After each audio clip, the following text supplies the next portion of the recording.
ಪಡ್ತಾರ? ಯಾರಾದ್ರೂ ಎಳ್ಕೊಂಡು ಹೋಗಿ ಪರತಂತ್ರನಾದ ಆ ವಿಷಯ ಬೇರೆ. ಸ್ವತಂತ್ರನಾಗಿ ತಾನು ಇಷ್ಟಪಟ್ಟು ಭಯ ಜಾಗಕ್ಕೆ ಹೋಗೋದಕ್ಕೆ ಯಾವ ಮನುಷ್ಯನು ಇಷ್ಟಪಡೋದಿಲ್ಲ. ಯಾವಾಗಲೂ ದುಃಖ ಬೇಡ. ಮಾಭೂದಣ್ಣಪಿ ಮೇ ದುಃಖಂ ಅಂತ. ಪ್ರತಿಯೊಬ್ಬರು ನಾನು ನಿರಂತರ ಸುಖಿಯಾಗಿರ್ಬೇಕು, ಕಿಂಚಿತ್ತು ದುಃಖ ಇರಬಾರದು ಅನ್ನೋದೇ ಪ್ರತಿಯೊಬ್ಬರ ಮನುಷ್ಯನ ಸಹಜವಾದ ಪ್ರವೃತ್ತಿ. ಹೀಗೆ ಅಭಯವನ್ನ ಪಡೆದು ಬಿಟ್ಟಿದ್ದಾನೆ ಒಬ್ಬ, ಇನ್ನೊಬ್ಬ ಅಭಯವನ್ನು ಹೊಂದುವುದಕ್ಕೆ ಪ್ರಯತ್ನ ಮಾಡ್ತಾ ಇದ್ದಾನೆ. ಇವರಿಬ್ಬರು ಕೂಡ ಭಯಜಾಗ ಅಂತ ಸಂಸಾರ ಗೊತ್ತಿದ್ದು ಅಲ್ಲಿ ಹೋಗೋದಕ್ಕೆ ಯಾರಾದ್ರೂ ಪ್ರಯತ್ನ ಪಡ್ತಾರ? ಯಾರಾದ್ರೂ ಹೋಗ್ತಾರ? ಯಾರಿಗೆ ಅದು ಭಯ ಅಂತ ಗೊತ್ತಿಲ್ವೋ, ಯಾರು ಅದನ್ನೇ ಸುಖ ಕಲ್ಪನೆ ಮಕ್ಕಳು ಅಂದ್ಕೊಂಡ್ಬಿಟ್ಟಿದಾರೋ ಅವ್ರು ಅಲ್ಲಿರ್ಬೋದು. ಅದು ವಿವೇಕಿಯಾದವನು, ಒಮ್ಮೆ ತಿಳ್ಕೊಂಡವನು ಯಾವ ಕಾರಣಕ್ಕೂ ಭಯ ಮಧ್ಯಸ್ಥನಾಗುವುದಕ್ಕೆ ಅವನು ಇಷ್ಟಪಡುವುದಿಲ್ಲ. ಅವನಿಗೆ ಸಂಸಾರ ನಮ್ಗೆ ತಪ್ಪರ್ಥ ಬಂದ್ಬಿಡ್ತಾನೆ. ಸಂಸಾರ ಭಯ ಅನ್ಕೊಂಡಿಲ್ಲ. ಹೆಂಡತಿ ಮಕ್ಕಳು ಮನೆ ಮಠ ಭಯ ಅಂತ ಇದ್ದಾರೆ ಅಂತೀವಿ. ಹೆಂಡತಿ ಮಕ್ಕಳು ಮನೆ ಮಠ ಭಯ ಅಂತಂತಿಲ್ಲ. ದೇಹಾಭಿಮಾನವೇ ಭಯ. ಸುಖ ದುಃಖಾದಿಗಳನ್ನು ಅನುಭವಿಸುವುದೇ ಭಯ. ಕರ್ತೃತ್ವ ಭೋಕ್ತೃತ್ವ ಬುದ್ಧಿ, ನಾನು ಮಾಡುವನು ಅನುಭವಿಸುವನು, ಅದೇ ಭಯ. ಅವಿದ್ಯಾವಂತನಾಗಿರೋದೇ ಭಯ. ತನ್ನ ಸ್ವರೂಪವನ್ನ ತಿಳ್ಕೊಳ್ಳದೆ, ಪರಿಚಯ ಮಾಡ್ಕೊಳ್ಳದೆ ನಾನು ದೇಹಂಜ ಮನೋಬುದ್ಧಿಯವನು ಅಂದ್ಕೊಳ್ಳೋದಿದೆಯಲ್ಲ, ಅವಿದ್ಯೆಯಿಂದಲೇ ಭಯ, ಅಜ್ಞಾನದಿಂದಲೇ ದುಃಖ, ಅವಿದ್ಯೆಯಿಂದಲೇ ಅನರ್ಥ. ಅದನ್ನು ಕಳ್ಕೊಂಡವನು ಅಥವಾ ಕಳ್ಕೊಳ್ಳೋ ಪ್ರಯತ್ನ ಮಾಡ್ತಾ ಇರೋನು ಮತ್ತೆ ಅದನ್ನು ಪಡ್ಕೋಬೇಕು ಅಂತ ಹೋಗ್ತಾನೆ. ಇಲ್ಲಾದ್ರೂ ಸಾಧ್ಯ ಉಂಟಾ ಅಂತ ಆಕ್ಷೇಪಣೆ ಮಾಡ್ತಿದ್ದಾರೆ ಶಂಕರಾಚಾರ್ಯರು. ಅವಿವೇಕಿಯಾದವನು ಹೋಗ್ಬೋದು, ಯಾಕಂದ್ರೆ ಅವನು ಗೊತ್ತಿಲ್ಲ. ವಿವೇಕಿಯಾದವನು ಮಾತ್ರ ಯಾವ ಕಾರಣಕ್ಕೂ ಭಯದ ಕಡೆಗೆ ಹೋಗೋದಿಲ್ಲ. ಓದಿಮ್ಮ, ವಿವರಣೆ ಓದಿ. ಅದ್ವಿತೀಯಾತ್ಮ ಜ್ಞಾನದಿಂದ ಅಸಂಸಾರಿಯಾದವನು ಮತ್ತೂ ಏತಕ್ಕೆ ಸಾಧನವನ್ನು ಮಾಡಬಾರದು ಎಂದು ಕೇಳುವುದಕ್ಕೆ ಬರುವುದಿಲ್ಲ. ಪ್ರಸಂಖ್ಯಾನವಾದ ಹಾಗೆ ತಾನೆ. ಅದ್ವಿತೀಯಾತ್ಮ ಜ್ಞಾನವಾದ ಮೇಲೂ ಅಹಂ ಬ್ರಹ್ಮಾಸ್ಮಿ ಅಹಂ ಬ್ರಹ್ಮಾಸ್ಮಿ ಅಹಂ ಬ್ರಹ್ಮ ಜಪ ಮಾಡ್ತಾ ಇರ್ಬೇಕು ಅಂತಾನೆ. ಅರ್ಥ ಇದೆಯಾ? ಗೊತ್ತಾದ್ಮೇಲೆ ಯಾತಕ್ಕೆ ಮಾಡ್ಬೇಕಪ್ಪ ಅಂತ ಹೇಳ್ತಾ ಇದ್ದಾರೆ. ಏಕೆಂದರೆ ಅಜ್ಞಾನವೇ ಸಂಸಾರ ಭಯವು. ಅದನ್ನು ಕಳೆದುಕೊಳ್ಳುವುದಕ್ಕೆಂದು ಸರ್ವಕರ್ಮ ಸನ್ಯಾಸವನ್ನು ಮಾಡಿದವನು ಮತ್ತೆ ತಾನೇ ಕರ್ತೃತ್ವವನ್ನು ಮೈಮೇಲೆ ಹಾಕಿಕೊಂಡಾನೆ. ಅನರ್ಥ ಬಿಟ್ಕೊಂಡವನು ಮತ್ತೆ ಅನರ್ಥ ಕಡೆ ಹೋಗ್ತಾನೆ. ಸಾಧ್ಯವೇ ಇಲ್ಲ, ಹೋಗೋದಿಲ್ಲ. ಆದ್ರಿಂದ ಒಂದು ವೇಳೆ ಮತ್ತೆ ಕರ್ತೃತ್ವವು ಬರುವುದು ಸಾಧ್ಯವೆಂದಿಟ್ಟುಕೊಂಡರೂ ಕಾಡಿನಿಂದ ತಪ್ಪಿಸಿಕೊಂಡು ಬಂದವನು ಮತ್ತೆ ಅದರೊಳಕ್ಕೆ ಸೇರುವುದಕ್ಕೆ ಹೇಗೆ ಇಚ್ಛಿಸಲಾರನೋ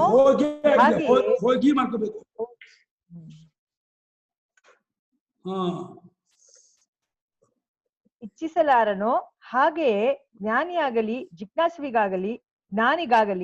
ಜಿಜ್ಞಾಸುವಿಗಾಗಲಿ ಮತ್ತೆ ಸಾಧನವನ್ನು ಮಾಡಬೇಕೆಂಬ ಇಚ್ಛೆಯುಂಟಾಗುವ ಸಂಭವವಿರುವುದಿಲ್ಲವೆಂದೇ ಒಪ್ಪಬೇಕು. ಜಿಜ್ಞಾಸುವಿಗೆ ಜ್ಞಾನಕ್ಕೆ ಸಾಧನ ಬೇಕು, ಆದರೆ ಸಂಸಾರಕ್ಕೆ ಸಾಧನ ಬೇಡ. ಅವನು ಕರ್ಮ ಮಾರ್ಗಕ್ಕೆ ಹೋಗಲ್ಲ, ಮತ್ತೆ ವಿಷಯ ಮಾರ್ಗ ಪ್ರಾಪಂಚಿಕ ವಿಷಯ ಸುಖದ ಕಡೆ ಹೋಗಲ್ಲ. ವಿಷಯ ಸುಖ ಅದು ವಿಷದ ಸುಖ, ಅದು ವಿಷವೇ ಹೊರತು ವಿಷಯ ಅಲ್ಲ. ಅದು ಯಕಾರ ಲೋಪವಾಗಿದೆ ಹೊರತು ಅದು ವಿಷಯ. ಅದು ಪ್ರಾಪಂಚಿಕ ಸುಖ ವಿಷ. ಅದು ಗೊತ್ತು ಮಾಡ್ಕೊಂಡವನು ಯಾವ ಕಾರಣಕ್ಕೂ ಅದರ ಕಡೆ ಹೋಗೋದಿಲ್ಲ ಅವನು. ಆದರೆ ಜ್ಞಾನಿಯಾದವನಿಗೆ ಕರ್ತೃತ್ವ ಬುದ್ಧಿಯು ಕನಸಿನ ಭಯವು ಎಚ್ಚರದಿಂದ ಬಾಧಿತವಾಗುವಂತೆ ಸಂಪೂರ್ಣವಾಗಿ ಬಾಧಿತವಾಗಿರುತ್ತದೆ. ಆದ್ದರಿಂದ ಅವನಿಗಂತೂ ಮತ್ತೆ ಕರ್ತೃತ್ವ ಉಂಟಾಗುವುದು ಅತ್ಯಂತ ಅಸಂಭಾವಿತವಾಗಿರುತ್ತದೆ. ಬಾಧೆ ಆಗ್ಬಿಟ್ಮೇಲೆ ಮತ್ತೆ ಉಂಟಾಗತ್ತೆ ಅಂದ್ರೆ ಅದು ಯಾವ ಕಾರಣಕ್ಕೂ ಹೊಂದಿಲ್ಲ. ಅದು ತಪ್ಪು ತಿಳುವಳಿಕೆಯಿಂದ ತೋರುತ್ತಿರಬಹುದೇ ಹೊರತು ಸರಿಯಾದ ತಿಳುವಳಿಕೆ ಬಂದು ಅದು ತೋರಿಕೆ ಭ್ರಾಂತಿ ಮಾತ್ರ. ಅದು ಹಾಗಿಲ್ಲ ಅಂತ ಗೊತ್ತಾಗ್ಬಿಡ್ತಿದ್ರೆ ಅಷ್ಟೇ ಮುಕ್ತನಾಗ್ಬಿಡ್ತಾನೆ. ಅಲ್ಲ, ನೀವು ಅವನ ಕರ್ಮ ಮಾರ್ಗಕ್ಕೂ ತೊಡಗಲ್ಲ, ಪ್ರಸಂಖ್ಯಾನವನ್ನು ಮಾಡಲ್ಲ, ಅವನಿಗೆ ಹೇಗ್ ಬೇಕಾದ್ರೆ ಹಾಗಿರ್ತಾನೆ ಅಂದ್ರೆ ಸ್ವೇಚ್ಛಾಚಾರ ಬಂದ್ಬಿಡ್ತಲ್ಲ ಜ್ಞಾನಿಗೆ. ಯಾಕಂದ್ರೆ ನಮ್ಗೆ ಯಾವ ವಿಧಿ ನಿಷೇಧವೂ ಇಲ್ಲ, ಕಟ್ಪಾಡು ಇಲ್ಲ, ಸ್ವತಂತ್ರ ಅಂದ್ಬಿಟ್ರೆ ಎಲ್ಲಾಯ್ತೋ ತಿನ್ಕೊಂಡು, ಏನಾಯ್ತೋ ಮಾಡ್ಕೊಂಡು, ಹೇಗಾಯ್ತೋ ಇದ್ಕೊಂಡು ಒಳ್ಳೆ ಸ್ವೇಚ್ಛಾಚಾರ ಇದ್ಬಿಡ್ತಾನ ಅಂದ್ರೆ ಅದು ಆಗೋಲ್ಲ ಅಂತ ಮುಂದಿಷ್ಟು ಹೇಳ್ತಾರೆ. ಯಥೇಷ್ಟಾಚರಣ ಪ್ರಾಪ್ತಿ ಸನ್ಯಾಸಾದಿ ವಿಧೌ ಕುತಃ ಪದಾರ್ಥ ಜ್ಞಾನ ಬದ್ಧಸ್ಯ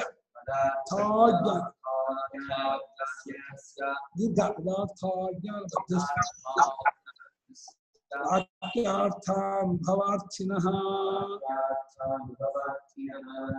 ಯಚೇಷ್ಟಾಚರಣಪ್ರಾಪ್ತಿಃ ಸನ್ಯಾಸಾದಿವಿಧೌ ಕುತಃ ಪದಾರ್ಥಾಜ್ಞಾನಬದ್ಧಸ್ಯ ವಾಕ್ಯಾರ್ಥಾನುಭವಾರ್ಥಿನಃ ಯಥೇಷ್ಟಾಚರಣಪ್ರಾಪ್ತಿಃ ಸನ್ಯಾಸಾದಿವಿಧೌ ಕುತಃ ಪದಾರ್ಥಾಜ್ಞಾನಬದ್ಧಸ್ಯ ವಾಕ್ಯಾರ್ಥಾನುಭವಾರ್ಥಿನಃ. ಒಬ್ಬನೊಬ್ಬ ತೀರ ಮುಮುಕ್ಷು ಇದ್ದಾನೆ, ತಹತಹತೆ ಉತ್ಕಟ ಇಚ್ಛೆ, ಹೇಗಾದ್ರೂ ಮಾಡಿ ಸಂಸಾರ ನಾನು ಮುಕ್ತನಾಗಲೇಬೇಕು, ಈ ಅಜ್ಞಾನದಿಂದ ಬಿಡುಗಡೆ ಹೊಂದಲೇಬೇಕು, ಈ ಅನರ್ಥ ಪುನಃ ಜನ್ಮ ನಂಗೆ ಬೇಡ, ಮತ್ತೆ ಈ ದುಃಖ ಬೇಡ ಅಂತೇಳಿ ತೀವ್ರ ತಹತಹತೆಯಿಂದ ಮುಮುಕ್ಷುವು ಪದಾರ್ಥದ ಅಜ್ಞಾನದಿಂದ ಬದ್ಧನಾಗಿದ್ದಾನೆ. ಸದ್ಯಕ್ಕೆ ಈ ವ್ಯಾಖ್ಯಾನ ತಪ್ಪಾಗಿ ಪದಾರ್ಥ ಜ್ಞಾನ ಬದ್ಧಿಸ್ತೇವೆ, ತಪ್ಪಾಗಿದೆ. ಪದಾರ್ಥಾಜ್ಞಾನ ಬದ್ಧಿಸ್ತೇವೆ. ಪದಾರ್ಥ ಅಂದ್ರೆ ತತ್ ತ್ವಂ ಅಸಿ ಇದೆಯಲ್ಲ, ಅದೇ ತ್ವಂಪದ ಗೊತ್ತಾಗಿಲ್ಲ. ತ್ವಂಪದ ನೀನು ಅಂದ್ರೆ ನಾನು ಅಂತ, ಗುರುಗಳು ನೀನು ಅಂತಿದ್ದಾರೆ, ಶಿಷ್ಯ ನಾನು ತಗೋಬೇಕು. ಆ ನಾನು ಅಂತಂದ್ರೆ ಯಾವುದು ಅಂತ ಗೊತ್ತಿಲ್ಲ. ಎಲ್ಲ ಪುರಾಣವನ್ನು ನೀನು ನಡೀತಂದ್ರೆ ನಿನ್ನ ಪುರಾಣ, ನಾನು ಯಾರು ಅಂತ ಗೊತ್ತಿಲ್ಲ. ಎಲ್ಲ ಗೊತ್ತು, 18 ಪುರಾಣನೂ ಗೊತ್ತು, ಎಲ್ಲ ಅಮೆರಿಕ ಗೊತ್ತು, ಜಪಾನ್ ಗೊತ್ತು, ನಾನು ಯಾರು ಅಂತ ಗೊತ್ತಿಲ್ಲ. ಅಂತ ಪದಾರ್ಥದ ಅಜ್ಞಾನದಿಂದ ಬದ್ಧನಾಗಿದ್ದಾನೆ, ಕೂಡ್ಕೊಂಡಿದ್ದಾನೆ. ಅಂದ್ರೆ ಇನ್ನೂ ವಿಜ್ಞಾನ ಕಳ್ಕೊಂಡಿಲ್ಲ.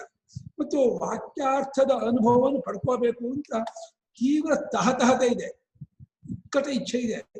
ಹೇಗೆ ನೀರಿನಲ್ಲಿ ಮುಳುಗಿ ಹೋಗ್ತಾ ಇರುವಂಗೆ ನಂಗೆ ಬದುಕಿದೆ ಸಾಕು, ಹೊರಗೆ ಬಂದೆ ಸಾಕು ಒದ್ದಾಡ್ತಾನೋ, ಅಷ್ಟರ ಮಟ್ಟಿಗೆ ಆ ಮುಮುಕ್ಷು ತತ್ವಜ್ಞಾನ ಪಡ್ಕೊಂಡ್ರೆ ಸಾಕು, ವಾಕ್ಯಾರ್ಥ ಗೊತ್ತಾಗ್ಬಿಟ್ರೆ ಸಾಕು ಅಂತ ಹೇಳಿ ಅದಕ್ಕಾಗಿ ಅವನು ವ್ಯವಹಾರವನ್ನು ಬಿಟ್ಟ, ಊಟ ತಿಂಡಿನೂ ಬಿಟ್ಟ, ನಿದ್ದೆನೂ ಬಿಟ್ಟ, ಯಾವುದೇ ಜನಸಂಘ ಸಂಬಂಧವನ್ನೇ ಬಿಟ್ಟು ಸರ್ವದಾ ಆತ್ಮಚಿಂತನೆ ಮಾಡುತ್ತಿರುವಂತಹ ಸಾಧಕನು ಸನ್ಯಾಸ ವಿಧಿಯಲ್ಲಿ ಅವನು ಇರುವಲಾಗಿ, ಸನ್ಯಾಸ ವಿಧಿ ಅವನಿಗಾಗಿಯೇ ಸನ್ಯಾಸ ಶಾಸ್ತ್ರ ಹೇಳಿದ್ದು. ಸನ್ಯಾಸ ಅವನೇ ಮಾಡೋದು. ಸನ್ಯಾಸದ ವಿಧಿಯಿಂದ ಅದರ ನಿಯಮ, ಅದರ ಒಂದು ಕಟ್ಪಾಡು, ಅದರ ಒಂದು ಕರ್ತವ್ಯ, ಅದರಲ್ಲಿದ್ದಂಥವನಿಗೆ ಯಥೇಷ್ಟಾಚಾರ ಹೇಗೆಯ ಬರುತ್ತೆ? ಸ್ವೇಚ್ಛಾಚಾರ ಅಲ್ಲ. ಮುಮುಕ್ಷು ಸಾಧಕನೇ ಸ್ವೇಚ್ಛಾಚಾರಿ ಅಲ್ಲ, ಇನ್ನು ತತ್ವಜ್ಞಾನಕ್ಕೆ ಹೋಗ್ತಾನು ಸ್ವೇಚ್ಛಾಚಾರಿ ಆಗ್ತಾನೆ. ಸ್ವೇಚ್ಛಾಚಾರ ಅನ್ನೋದು ಅತ್ಯಂತ ದೇಹಾಭಿಮಾನಿಗಳು ಮಾಡುವಂತಹ ನಡವಳಿಕೆ, ಪಶುಗಳ ನಡವಳಿಕೆ ಹೊರತು ಸ್ವೇಚ್ಛಾಚಾರ ವಿವೇಕಿಗಳ ನಡವಳಿಕೆ ಅಲ್ಲ. ಅತ್ಯಂತ ವಿವೇಕಿಯಲ್ಲಿ ಶ್ರೇಷ್ಠ ತಮ ಸಾಧಕ. ಅವನ್ಯಾಕೆ ಸ್ವೇಚ್ಛಾಚಾರ ಮಾಡ್ತಾನೆ? ದೇಹಕ್ಕೆ ಸುಖ ಬೇಕು, ಇಂದ್ರಿಯಕ್ಕೆ ಸುಖ ಬೇಕು ಅನ್ನೋರು ಸ್ವೇಚ್ಛಾಚಾರ ಮಾಡ್ತಾರೆ. ಅವನು ಇದೆಲ್ಲ ತೋರಿಕೆ, ಕಲ್ಪನೆ, ಭ್ರಾಂತಿ ತಂದ್ಕೊಂಡು ಇದರಲ್ಲಿ ವಿರಕ್ತನಾಗಿ, ಲೋಕತ್ರಯದಿಂದಲೂ ವಿರಕ್ತನಾಗಿದ್ದಾನೆ. ಯಲೋಕ, ಪರಲೋಕ, ಯಾವ ಲೋಕ, ಪುತ್ರಲೋಕ, ಏಷಣಾತ್ರಯದಿಂದ ವಿರಕ್ತನಾದವನು ಏಕ್ತಾನೆ ಮತ್ತೆ ಅದರ ಕಡೆಗೆ ಮನಸ್ಸನ್ನ ಗಮನವನ್ನು ಕೊಟ್ಟಾನು ಸಾಧ್ಯವೇ ಇಲ್ಲ. ಅವನು ಸ್ವೇಚ್ಛಾಚಾರಿ ಆಗುವುದಿಲ್ಲ. ಅತ್ಯಂತ ಪರಿಶುದ್ಧವಾದ ಆಚಾರ ಜ್ಞಾನಿ ಇದು. ಆ ಜ್ಞಾನಿ ಮಾರ್ಗದಲ್ಲಿ ಹೋಗ್ತಾ ಇರೋ ಸಾಧಕರದು ಕೂಡ ಅತ್ಯಂತ ಪರಿಶುದ್ಧ. ಅವನು ಯಾವ ಕಾರಣಕ್ಕೂ ಸುಳ್ಳು ಹೇಳಲ್ಲ, ಯಾವ ಕಾರಣಕ್ಕೂ ಹಿಂಸೆ ಮಾಡೋದಿಲ್ಲ, ಯಾವ ಕಾರಣಕ್ಕೂ ಯಾವ ತೊಂದರೆ ಯಾರಿಗೂ ತೊಂದರೆ ಮಾಡ್ಕೋಗಲ್ಲ. ಅತ್ಯಂತ ಪರಿಶುದ್ಧನಾಗಿ, ಮೌನಿಯಾಗಿ, ಸರ್ವದಾ ಅಂತರ್ಮುಖನಾಗಿ, ಆತ್ಮಾನುಸಂಧಾನ, ಆತ್ಮಚಿಂತನೆ, ಆತ್ಮವಿಚಾರಗಳೇ ಮುಗಿದಿದ್ದು ಅಥಕೋಹಂ ಅಥಕೋಹಂ ಅಥಕೋಹಂ. ದೇಹ ನಾನಲ್ಲ ಅಂತ ಹಾಗಾದ್ರೆ ನಾನು, ಇಂದ್ರಿಯ ನಾನಲ್ಲ ಅಂತ ಹಾಗಾದ್ರೆ ನಾನು, ಮನಸ್ಸು ಬುದ್ಧಿ ನಾನಲ್ಲ ಅಂದ್ರೆ ಹಾಗಾದ್ರೆ ನಾನು. ಹಾಗಾಗಿ ಅವನಿಗೆ ಆ ತುಡಿತ ಹೇಗಿದೆ ಅಂದ್ರೆ ಇದನ್ನು ಏನ್ ಮಾಡುದು ಅರ್ಥ ಆಗ್ಲೇಬೇಕು, ಗೊತ್ತಾಗ್ಲೇಬೇಕು ಅಂತ ಆ ತಹತಹತೆಯನ್ನು ಒದ್ದಾಡ್ತಾ ಇರುವಂತಹ ಆ ಮಹಾತ್ಮ ಯಾವ ಕಾರಣಕ್ಕಾನೆ ಸ್ವೇಚ್ಛಾಚಾರಕ್ಕೆ ಹೋಗ್ತಾನೆ? ಅರ್ಥ ಇದೆ ಆ ಮಾತಿಗೆ ಅಂತ ಆಚಾರ್ಯರು ಆಕ್ಷೇಪ ಮಾಡ್ತಾ ಇದ್ದಾರೆ. ಎಲ್ಲಿಂದ ಬರುತ್ತೆ ಇದನ್ನ ಅವಧೂತರುಗಳಿಗೆ ಹೇಗೆ ಹೊಂದಿಸೋದು? ಅವಧೂತರು ಇನ್ನೂ ಅವ್ರು ಲೋಕಾತೀತರು. ಅವ್ರು ಯಾವ ಕಾರಣಕ್ಕೂ ಅವರು ಜನರ ಜಂಬಿಗೆ ಬರಲ್ಲ. ತತ್ವಜ್ಞಾನಿಗಳಾದ್ರೂ ಸಮಾಜದ ಮಧ್ಯೆ ಇರ್ತಾರೆ. ಅವಧೂತರು ಕಾಡು ಮೇಲೆ ಹೋಗ್ಬಿಟ್ಟು ಯಾರು ಜನರಿಗೆ ಕಾಡ್ದು ಹೇಗೆ ನಿಂತ್ಬಿಡ್ತಾರೆ. ಅವಧೂತರು ಒಂದು ರೀತಿ ಯಾರಿಗೂ ತೊಂದರೆ, ಹಿಂಸೆ ಇದು ಮಾಡಲ್ಲ. ಆದ್ರೆ ಯಾವುದೇ ಜನರ ಇದಕ್ಕೂ ಬರಲ್ಲ. ಹಸಿವಾದಾಗ ನಿಂದಾಗ ಮಾತ್ರ ಅವ್ರು ಅಲ್ಲ ಒಂದು ಏನೋ ಹಣ್ಣು ಯಾರೋ ಏನೋ ಕೊಟ್ಟದ್ದನ್ನು ತಿಂತಾರೆ. ಆಕೆಯಂತೆ ಅವರಿಗೆ ಅವ್ರ ಅಂಧವ ಜಡವಚ್ಚಾಪಿ ಮೂಕವಚ್ಚ ಮಹೀಂಚರೇ ಅಂತ. ಆ ಕುರುಡ ಓಡಾಡುವ ಹಾಗೆ, ಮೂಕ ಓಡಾಡುವ ಹಾಗೆ, ಏನೂ ಗೊತ್ತಿಲ್ಲ ಜಡ ಮನುಷ್ಯ ಇರುವ ಹಾಗೆ ಬಿಡ್ತಾರೆ. ಪ್ರಪಂಚಕ್ಕೂ ತಮಗೂ ಡಿಸ್ಕನೆಕ್ಟ್ ಮಾಡ್ಕೊಂಡು ಅವರು ಆತ್ಮಾರಾಮರಾಗಿ, ಆತ್ಮಲೋಕದಲ್ಲಿ ಮುಗಿದವರಾಗಿ ಪ್ರಪಂಚಾತೀತವಾದ ಅವಸ್ಥೆಯಲ್ಲಿ ಇದ್ಬಿಡ್ತಾರೆ ಅವಧೂತರು. ಅದು ಇನ್ನೂ ಅದು ಲೋಕಚರ್ಯ ಅತೀತವಾದ ಅದನ್ನು ಅರ್ಥ ಮಾಡ್ಕೋಕ್ಕಾಗಲ್ಲ. ತಚ್ಚ ಲೋಕೋ ನಗಾಹತೆ ಅಂತ ಗೌಡಪಾದರಾಚಾರ್ಯರು ಆ ಜ್ಞಾನಿಯ ಅವಧೂತನನ್ನ ಅರ್ಥ ಮಾಡ್ಕೊಳಕ್ ಆಗಲ್ಲ ಪ್ರಪಂಚದವರಿಗೆ ಅಂತ ಹೇಳಿದ್ದಾರೆ. ಸಂಸಾರಸ್ಥರಾಗಿ ಎದ್ಬಿಡ್ತಾರಲ್ಲ ಅವಧೂತರ ಕೆಳಗಡೆ. ಅಲ್ಲ, ಅವಧೂತರು ಅವ್ರ ಅನ್ಕೊಳ್ಳೋದ ಜನ ಅನ್ಕೊಳ್ಳೋದ ಅದು ತೀರ್ಮಾನ ಮಾಡಿ, ಅದು ಅವ್ರು ಆಗಿರೋದ. ಈಗ ವೆಂಕಟಾಚಲ ಅವಧೂತರು ಹಂಗೆ ಆಯ್ತಲ್ಲ ಗುರುಗಳೇ. ಅವ್ರು ಸಂಸಾರ ಆಗಿರ್ಲಿಲ್ಲಪ್ಪ, ಅವರು ಮಹಾತ್ಮರವರು. ಅವರು ಅವ್ರ ಮಗಳ ಮದುವೆ ದಿವಸನಿಗೆ 11 ಗಂಟೆ ಹೊರಟೋಗ್ಬಿಟ್ರು. ಮಗಳ ಮದುವೆ ಆಗ್ತಾ ಇದೆ, ಮದುವೆಗೆ ಇರ್ಲಿಲ್ಲ ಅವರು. ಅವರು ಒಂಥರ ಲೋಕಾತೀತವಾದ ಚರ್ಯ ಅವ್ರದ್ದು. ಅವರಿಗೆ ಒಂದ್ ರೀತಿ ಊಟ ಮಾಡಿದ್ದು ಗೊತ್ತಾಗ್ತಿರ್ಲಿಲ್ಲ, ಅವ್ರಿಗೆ ಇದಾಗಿದ್ದು ಗೊತ್ತಾಗ್ತಿರ್ಲಿಲ್ಲ, ಎಲ್ಲಿರ್ತಿದ್ದ ಅವರಿಗೆ ಗೊತ್ತಾಗ್ತಿರ್ಲಿಲ್ಲ. ಒಂದೊಂದು ದಿವಸ ಎಲ್ಲ ಶ್ರಾದ್ದ ಎಲ್ಲ ಮಾಡೋರು ಮೊದಲೇ ಮಾಡೋರು, ನಾವು ಶ್ರಾದ್ದ ಎಲ್ಲ ಮಾಡೋರು, ಹೋಟ್ಲು ಊಟ ಮಾಡೋರು ಅವರು ಜನನಾರ ಇರ್ತಿರ್ಲಿಲ್ಲ ಅವರಿಗೆ. ಅವ್ರದ್ರ ಚರ್ಯ ಬಹಳ ಕಷ್ಟ ಅರ್ಥ ಮಾಡ್ಕೊಳ್ಳೋದು. ಅಲ್ಲ, ಅವರು ನಿಶ್ಚಯಗುಣ್ಯ ಪಥವಿಚಾರತಾಂ ಕೋವಿಧಿ ಕೋ ನಿಷೇಧ ಅಂತ ಆ ತ್ರಿಗುಣಾತೀತನಾದ ಪರಮಾತ್ಮನ ಮುಳುಗಿದಂತಹ ಮಹಾತ್ಮರ ಚರ್ಯೆ ಜನರಿಗೆ ಅರ್ಥ ಮಾಡ್ಕೋಕ್ಕಾಗಲ್ಲ. ನಾವು ಅವ್ರು ಹೇಳುವಂತೆ ನಡ್ಕೋಬೇಕೇ ಹೊರತು ಅವ್ರು ಮಾಡುವಂತೆ ಮಾಡಕ್ ಹೋಗ್ಬಾರ್ದು. ಯಾವತ್ತು ಮಹಾತ್ಮರು ಏನ್ ಹೇಳ್ತಾರೋ ಆ ರೀತಿ ಇರ್ಬೇಕೇ ಹೊರತು ಅವ್ರು ಏನ್ ಮಾಡ್ತಾರೋ ಅದು ಮಾಡ್ಬೇಕು. ಯಾಕೆಂದ್ರೆ ಅವರು ತಮ್ಮ ಉತ್ತಮವಾದಂತಹ ಜ್ಞಾನೇಶ್ವರ್ಯಾದಿಗಳಿಂದ ಅವರು ಲೋಕಕ್ಕೆ ವಿರುದ್ಧವಾದಂತೆ ಮಾಡಿದವರಾದ್ರು ಅದಕ್ಕೆ ಅವ್ರು ಗಟ್ಟೋದೇ ಇಲ್ಲ. ಅಕಸ್ಮಾತ್ ಹೋಟೆಲ್ ತಿಂದಿಟ್ಕೊಳ್ಳಿ, ಇನ್ನೇನೋ ಮಾಡೋದು, ಅದು ಅವ್ರಿಗೆ ಏನು ಲೇಪ ಆಗೋದೇ ಇಲ್ಲ. ಅದು ಅವರು ಏನ್ ಹೇಳ್ತಾರೆ, ಸರ್ವದಾ ರಾಮನಾಮ ಜಪ ಮಾಡಿ, ಸರ್ವದಾ ಭಗವದ್ಭಕ್ತಿಯಾಗಿರಿ, ಸರ್ವದಾ ಅಂತರ್ಮುಖರಾಗಿ ಅಂತಾರೆ. ಅದನ್ನ ನಾವು ಮಾಡ್ಕೋಬೇಕು. ಕೃಷ್ಣ ಹೇಳ್ದಂಗ್ ಮಾಡ್ಬೇಕೆ ಹೊರತು ಕೃಷ್ಣ ಮಾಡ್ದಂಗ್ ಮಾಡಕ್ ಹೋಗ್ಬಾರ್ದು. ಕೃಷ್ಣ ಏನ್ ಹೇಳಿದ ಗೀತೆಯಲ್ಲಿ ಅದನ್ನ ನಡ್ಕೋಬೇಕೆ ಹೊರತು ಕೃಷ್ಣ ಜೀವನದಲ್ಲಿ ನಾನು ಗೋಪಿಕಾಸ್ತ್ರೀಯಲ್ಲಿ ಕೃಷ್ಣ ಇದ್ದ ನಾನು ಹಾಗೆ ಇರ್ತೀನಿ ಅಂದ್ರೆ ನೀನ್ ಹಾಳ ಹೋಗ್ತೀಯ ಹೊರತು ಕೃಷ್ಣನ ಚರ್ಯ ಆಗೋದ. ಯಾವತ್ತೂ ತೇಜೀಯಸಾನ್ ನದೋಷಾಯ ಅನ್ಹೇ ಸರ್ವಭುಜೋ ಯಥಾ ಭಾಗವತದಲ್ಲಿ ಈ ತತ್ವಜ್ಞಾನಿಗಳ ನಡವಳಿಕೆ ಇದೆಯಲ್ಲ, ಅವ್ರಿಗೆ ಅವ್ರು ಏನಾದ್ರು ಮಾಡಿದ್ರೆ ಲೋಕ ವಿರುದ್ಧವಂತೆ ಮಾಡಿದ್ರೆ ಅದು ಅವ್ರಿಗೆ ಆ ದೋಷ ಅಂಟೋದಿಲ್ಲ. ಯಜ್ಞೇಶ್ವರ ಹೇಗೆ ಏನನ್ನು ಹಾಕಿದ್ರೆ ಸುಟ್ಟಾಕ್ಬಿಡ್ತಾನೋ ಆ ರೀತಿ ಸ್ವಾಮಿಗಳವರು ಭಕ್ತಿ ಚಂದ್ರಿಕೆ ಅನ್ನೋ ಗ್ರಂಥದಲ್ಲಿ ಒಂದು ಪ್ರಶ್ನೆ ಹಾಕೊಂಡಿದ್ದಾರೆ. ಹೀಗೆ ದೊಡ್ಡವ್ರು ಮಾಡ್ದಂಗೆ ಮಾಡ್ಬಹುದಲ್ಲ ಅಂದ್ರೆ, ಅಯ್ಯ ಪರಮೇಶ್ವರ ಹಾಲ ವಿಷ ಕೊಡ್ದ ಕುಡಿ ಗೊತ್ತಾಗುತ್ತೆ. ದೊಡ್ಡದ್ ಮಾಡ್ತೀನಿ ಆ ಪರಮೇಶ್ವರ ಕೃಷ್ಣ ಗೋಪಿಕಾ ಜೊತೆ ಓಡಾಡ್ದ ಅದನ್ನ ಮಾಡ್ತೀನಿ ಅಂದ್ರೆ ಕೃಷ್ಣ ಗೋವರ್ಧನ ಗಿರಿ ಎತ್ತಿದ್ನಲ್ಲ ಎತ್ತಕ್ ಹೋಗು, ಕೃಷ್ಣ ಕಾಲಿಂಗ ಮರ್ದನ ಮಾಡ್ತಾನಲ್ಲ ಅದನ್ನ ಮಾಡಕ್ ಹೋಗು. ಅದೆಲ್ಲ ಮಾಡಲ್ಲ, ಈ ನಿನಗೆ ಯಾವ್ದು ಬೇಕೋ ಅದನ್ನ ಮಾಡ್ತೀಯೋ. ಪರಮೇಶ್ವರ ಹಾಲ ವಿಷ ಕೊಡ್ದಲ್ಲ ಕುಡಿ ಹೋಗು. ಅದೆಲ್ಲ ಆ ಲೋಕೋತ್ತರ ವ್ಯಕ್ತಿಗಳ ಚರಿತ್ರೆ ಇದೆಯಲ್ಲ, ಲೋಕೋತ್ತರಾಣಾಂ ಚೇತಾಂಸಿ ಕೋಹು ವಿಜ್ಞಾತ ಬಲದಿ, ಅದೆಲ್ಲ ನಾವು ಆ ಮಹಾತ್ಮರನ್ನು ಕೈ ಮುಗಿದು ಅವರ ಅನುಗ್ರಹಕ್ಕೆ ನಾವು ಪಾತ್ರರಾಗಬೇಕೆ ಹೊರತು ಅವರ ಉಪದೇಶವನ್ನು ಕಿವಿಗೊಟ್ಟು ಕೇಳಿ ಅದರಂತೆ ನಡ್ಕೋಬೇಕೇ ಹೊರತು ಅವ್ರು ಮಾಡಿದ್ದನ್ನೆಲ್ಲ ಮಾಡಕ್ ಹೋಗ್ಬಾರ್ದು.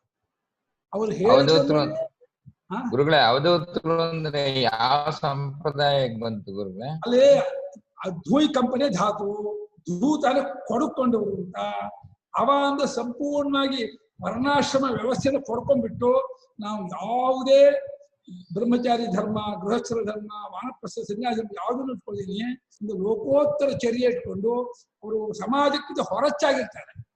ಆದ್ರೆ ಅವಧೂತರು ಅವಧೂರ್ತರಾಗಿರೋರು ಇರ್ತಾರೆ, ವೆರಿ ಡೇಂಜರು. ಅವಧೂರ್ತರಾಗಿ ಸಮಾಜದ ಅವ್ರು ಮಾಡಬಾರ್ದ ಕೆಲಸವನ್ನೆಲ್ಲ ಮಾಡಿಕೊಂಡು ತಮ್ಮನ್ನು ಅವಧೂತ ಅಂತ ಹೇಳ್ಕೊಂಡು ತಾವೂ ಮೋಸ ಹೋಗಿ ಜನರನ್ನು ಮೋಸ ಮಾಡಿರ್ತಾರೆ. ಅಂಥವ್ರನ್ನ ನಾವು ನಂಬ್ಕೋಬಾರ್ದು. ಆದ್ರೆ ವೆಂಕಟಾಚಲ ಅವಧೂತ ಇದ್ದಲ್ಲ, ನಿಜವಾಗಿ ಅವ್ರ ಮಹಾತ್ಮರೇ. ಅವ್ರು ನಿಜವಾಗ ಇವಾಗ ನಾಗ ಸಾಧುಗಳೆಲ್ಲ ಇದಾರಲ್ಲ ಅವರೆಲ್ಲ ಬರ್ತಾರೆ ಗುರುಗಳೇ ಅದಕ್ಕೆ? ಅದೆಲ್ಲ ನಾವು ಅವರನ್ನೆಲ್ಲ ನಮ್ಮ ಈ ಶರೀರಕ್ಕೆ ವ್ಯವಹಾರಕ್ಕೆ ಎಷ್ಟು ಹೊಂದೋಕ್ಕಾಗುತ್ತೋ ಅದನ್ನು ಬಾಕಿದೆಲ್ಲ ಅದು ಅವರ ವೈಯಕ್ತಿಕ ಬಿಟ್ಬಿಡು. ಯಾವತ್ತಿಗೂ ಶಾಸ್ತ್ರವನ್ನು ಸ್ಕೇಲ್ ಆಗಿಟ್ಕೊಂಡು ನಡ್ಕೋಬೇಕೆ ಹೊರತು ವ್ಯಕ್ತಿಯನ್ನು ಸ್ಕೇಲ್ ಆಗಿಟ್ಕೊಂಡು ನಡ್ಕೋಬಾರ್ದು. ನಮ್ಗೆ ನಡ್ಕೊಳ್ಳೋಕೆ ಶಾಸ್ತ್ರವೇ ಪ್ರಮಾಣ. ತಸ್ಮಾತ್ ಶಾಸ್ತ್ರಂ ಪ್ರಮಾಣಂತೆ ಕಾರ್ಯಾಕಾರ ವ್ಯವಸ್ಥಿತ ಹೊರತು ವ್ಯಕ್ತಿ ಪ್ರಾಮಾಣ್ಯ ಯಾವತ್ತಿಗೂ ನಡವಳಿಕೆ ಬರೋದಿಲ್ಲ. ಛಾಂದೋಗ್ಯ ಭಾಷ್ಯದಲ್ಲಿ 2ನೇ ಅಧ್ಯಾಯದ 23ನೇ ಖಂಡದಲ್ಲಿ ತ್ರಯೋಧರ್ಮ ಸ್ಕಂದಾನು ಚರ್ಚೆಯಲ್ಲಿ ಭಾಷ್ಯಕಾರರು ಪುರುಷ ಪ್ರಾಮಾಣ್ಯವು ಶಾಸ್ತ್ರಾರ್ಥಕ್ಕೆ ಬರುವುದಿಲ್ಲ ಅಂತ ತೀರ್ಮಾನ ಮಾಡಿದ್ದಾರೆ. ಅದರಿಂದ ವ್ಯಕ್ತಿ ಹೇಳುವ ವಿಚಾರ ಶಾಸ್ತ್ರಾರ್ಥಕ್ಕೆ ಅನುಗುಣವಾಗಿದ್ರೆ ತಗೊಳ್ಳಿ. ವ್ಯಕ್ತಿಯ ನಡವಳಿಕೆ ಶಾಸ್ತ್ರ ವಿರುದ್ಧವಾಗಿದ್ರೆ ಅಲ್ಲ ಯಾನ್ಯಸ್ಮಾಕಂ ಸುಚರಿತಾನಿ ಯಾನಿ ಪಯೋಪಾಸ್ಯಾನಿ ನೋ ಇತರಾಣಿ ಶ್ರುತಿ ಈಗ ಲೋಕಕ್ಕೆ ವಿರುದ್ಧವಾದಂತಹ ನಡವಳಿಕೆ ಅವರು ಇಟ್ಕೊಂಡಿದ್ರೆ ಅದನ್ನು ಅನುಸರಣೆ ಮಾಡಬೇಡ. ಅಲ್ಲೇ ಅವರು ನಶ್ಯ ಹಾಕ್ತಾ ಇದ್ರೆ, ಅವ್ರು ಕವಳ ಹಾಕೊಳ್ತಾ ಇದ್ರೆ ಅದನ್ನ ಮಾಡ್ಬೇಕು ಅಂತ ಅರ್ಥ ಅಲ್ಲ. ಅದೇನೋ ಅವರು ಯಾವಾಗ ಬೇರೆ ಮಾಡ್ತಿರ್ತಾರೆ, ಅದೆಲ್ಲ ನಾವು ಮಾಡ್ಕೊಂಡು ಅವ್ರು ಯಾವ ಒಂದು ಇದರಲ್ಲಿ ತತ್ವ ಚಿಂತನೆಯಲ್ಲಿ ಇರ್ತಾರೆ, ತತ್ವೋಪದೇಶ ಮಾಡ್ತಾರೆ, ಅದನ್ನ ಮಾತ್ರ ತಗೋ. ಹಂಸ ಕ್ಷೀರ ನ್ಯಾಯ ಅಂತ. ಹಂಸ ಹೇಗೆ ಹಾಲು ಮಾತ್ರ ತಗೊಂಡು ನೀರು ಬಿಟ್ಟು ಬಿಡುತ್ತೋ ಹಾಗೆ ಮಹಾತ್ಮರ ಉಪದೇಶವನ್ನು ತಗೋಬೇಕೆ ಹೊರತು ಅವರ ಚರ್ಯೆಯನ್ನೆಲ್ಲ ನಾವು ಅನುಸರಣೆ ಮಾಡಕ್ ಹೋಗ್ಬಾರ್ದು, ಮಾಡೋಕ್ಕಾಗೋದಿಲ್ಲ. ಯಾವತ್ತು ನಮ್ಗೆ ಸಂಶಯ ಬಂದ್ರೆ ಶಾಸ್ತ್ರವನ್ನ ನಾವು ಆಧಾರ ಇಟ್ಕೋಬೇಕೆ ಹೊರತು ವ್ಯಕ್ತಿಯನ್ನ ಆಧಾರ ಇಟ್ಕೊಂಡು ಹೋಗ್ಬಾರ್ದು. ಎಷ್ಟೋ ಕಡೆಯಲ್ಲಿ ಈ ಚರ್ಯಗಳಲ್ಲಿ ನಮ್ಗೆ ಒಬ್ರು ಕೇಳಿದ್ರು, ಪರಮಹಂಸರು ಮೀನ್ ತಿಂತಿದ್ರು, ಪರಮಹಂಸರು ಇದನ್ನು ಮಾಡ್ತಿದ್ರು.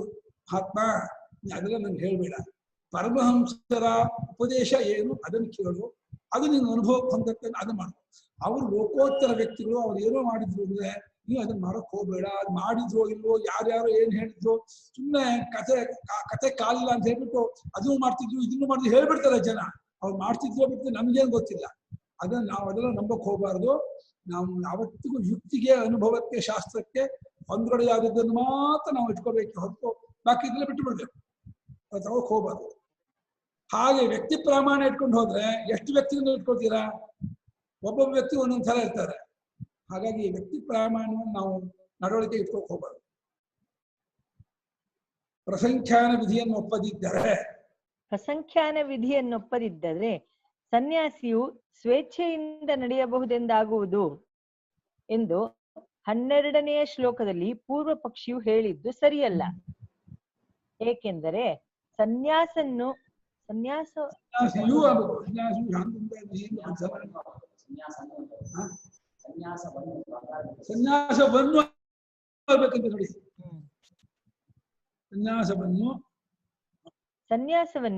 ಶಾಂತೋದಾಂತಹ ಮುಂತಾದ ವಿಧಿಯಿಂದ ಬದ್ಧನಾಗಿ ಜಿಜ್ಞಾಸುವು ತೆಗೆದುಕೊಂಡಿರುತ್ತಾನೆ. ಗೃಹಸ್ಥನು ಮಾಡಬೇಕಾದ ಕರ್ಮವೂ ಬಂಧಕವೇ. ಆದ್ದರಿಂದ ನಾನು ಧರ್ಮಾಧರ್ಮಗಳನ್ನು ಮೀರಿರುವ ಆತ್ಮತತ್ವವನ್ನು ಅರಿತುಕೊಳ್ಳುವೆನು ಎಂದಲ್ಲವೇ ಧರ್ಮವನ್ನು ಕೂಡ ಸನ್ಯಾಸ ಮಾಡಿರುತ್ತಾನೆ. ಹೀಗಿರುವಲ್ಲಿ ಮತ್ತೆ ಅವನು ಅಧರ್ಮಕ್ಕೆ ಹೇಗೆ ಬಿದ್ದಾನು? ಧರ್ಮೋಪಿ ನೇಷ್ಯತೆ. ಯಾವ ತತ್ವಜ್ಞಾನದಲ್ಲಿ ಪುಣ್ಯ ಪಾಪಗಳನ್ನೇ ಮೀರಿರ್ತಾನೋ ಅಲ್ಲಿ ಆ ತತ್ವ ನೆಲೆಯಲ್ಲಿ ಅಧರ್ಮವನ್ನು ಮತ್ತೆ ಮಾಡ್ತಾನೆ ಅಂದ್ರೆ ಅರ್ಥವೇ ಇಲ್ಲ. ಒಳ್ಳೆ ಪಂಚಭಕ್ಷ ಪರಮಾಣದಿಂದ ಊಟ ಮಾಡಿ ತೃಪ್ತನಾದವನು ವಿಷ ತಿನ್ನಕ್ಕೋ ಅಥವಾ ಕುಚ್ಚಿತಾನ ತಿನ್ನಕ್ ಹೋಗ್ತಾನ. ಅವನು ಅತ್ಯಂತ ಹಸುವಿಂದ ಬಳಲುತ್ತಿದ್ದವನು ಕೂಡ ವಿಷ ತಿನ್ನಕ್ ಹೋಗಲ್ಲ, ಕುಚ್ಚಿತಾನ ತಿನ್ನಲ್ಲ. ಇನ್ನು ಒಳ್ಳೆ ಪಂಚಭಕ್ಷ ಪರಮಾಣದಿಂದ ತೃಪ್ತನಾದವನು ಮುಟ್ಟಕ್ಕೆ ಹೋಗ್ತಾನ. ಅದೇ ರೀತಿ ತತ್ವಜ್ಞಾನಿಯಾದವನು ಪರಮಾನಂದದಲ್ಲಿ ಮುಳುಗಿರ್ತಾನೆ, ಅತ್ಯಂತ ಆನಂದ ಪರಮಾತ್ಮನಲ್ಲಿ ತೇಲ್ತಾ ಇರ್ತಾನೆ. ಅವನು ಯಾತಕ್ಕಾನೆ ವಿಷಯ ಸುಖಕ್ಕೆ ಹಾತು ಬರಿತಾನೆ, ಅದನ್ನು ಹವಣಿಸ್ತಾನೆ, ಅದಕ್ಕಾಗಿ ಪ್ರವರ್ತಿಸ್ತಾನೆ, ಸ್ವೇಚ್ಛಾಚಾರ ಪ್ರವರ್ತಿಸ್ತಾನೆ. ಸ್ವೇಚ್ಛಾಚಾರವಲ್ಲ ಇಂದ್ರಿಯ ಸುಖಕ್ಕಾಗಿ ಮಾಡೋದು. ಅವನು ಇಂದ್ರಿಯ ಸುಖವನ್ನು ಅವನು ನೆಚ್ಕೊಂಡೇ ಇಲ್ಲ, ನಂಬಿಕೊಂಡೇ ಇಲ್ಲ. ಇಂದ್ರಿಯ ಸುಖವಲ್ಲ, ಆಭಾಸ, ತೋರಿಕೆ, ಕಲ್ಪನೆ ಅಂತ ಅಂದ್ಕೊಂಡು ಸತ್ಯ ಸುಖಕ್ಕೆ ಅವನು ಹವಣಿಸ್ತಾ ಇದ್ದಾನೆ. ಸತ್ಯ ಸುಖವನ್ನು ಕಂಡ್ಕೊಂಡವನು ಈ ಮೃಗಮರೀಚಿಕೆ, ಬಿಸಿಲು ನೀರು, ಆ ಸುಖಕ್ಕೆ ಏನ್ ಮಾಡುದು ಅವನು ಬಾಯಿ ನೀರು ಬಿಡೋದಿಲ್ಲ, ನೀರು ಉರೋದಿಲ್ಲ, ಆ ಕಡೆ ಹೋಗೋಲ್ಲ ಅವನು. ಅತ ಸರ್ವಮಿದಂ ಸಿದ್ಧಂ ತತ್ರಾಗಸ್ಮಾಭಿರೀರಿತಂ ಯೋ ಹಿ ಯಸ್ಮಾದ್ವಿರಕ್ತಃ ಸ್ಯಾತ್ ನಾಸು ತತ್ರ ಪ್ರವರ್ತತೆ ಲೋಕತ್ರಯಾದ್ವಿರಕ್ತತ್ವಾತ್ ಮುಮುಕ್ಷು ಕಿಮಿತಿ ಈಹತೆ ಕ್ಷುಧಯಾ ಪೀಡ್ಯಮಾನೋಪಿ ಅದೇ ನಿವಿಷಂ ಹ್ಯತ್ಮಿಚ್ಛತಿ ಪೃಷ್ಟಾನ್ನಧ್ವಸ್ತೃಜ್ಜಾನಂ ನಾಮೂಢಸ್ತಜ್ಜಿಘತ್ಸತಿ.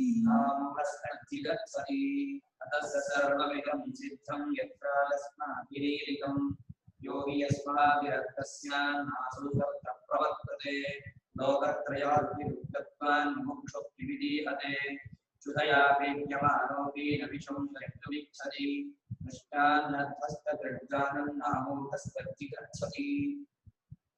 ಅತಃ ಸರ್ವಂ ಇದಂ ಸಿದ್ಧಂ ಇತ ಪ್ರಾಕ್ ಅಸ್ಮಾಭಿಃ ಈರಿತಂ ಯಃ ಹಿ ಯಸ್ಮಾದ್ ವಿರಕ್ತಃ ಸ್ಯಾತ್ ನ ಅಸೌ ತತ್ರ ಪ್ರವರ್ತತೆ ಲೋಕತ್ರಯಾತ್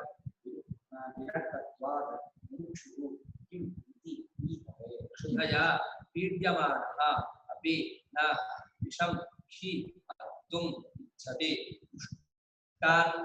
उष्टान्नद्धस्तदृक् जानन् आमूढः न आमूढः तत् जिगच्छति. ಅತಃ ಉಪಸಂಹಾರ ಮಾಡ್ತಾ ಇದ್ದಾರೆ.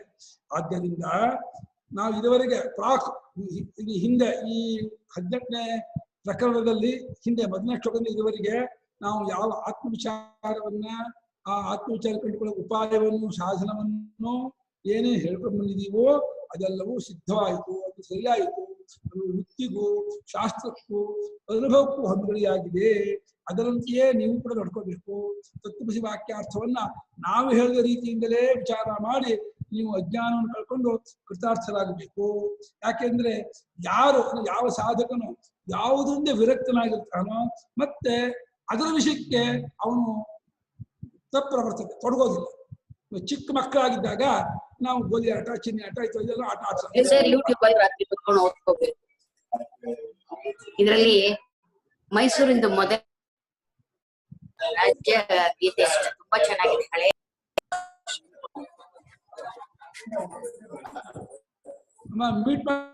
ಮೀಟ್ ಮಾಡ್ಕೊಳ್ಳಿ. ಹಾ, ಯಾರ ಪದ್ಮ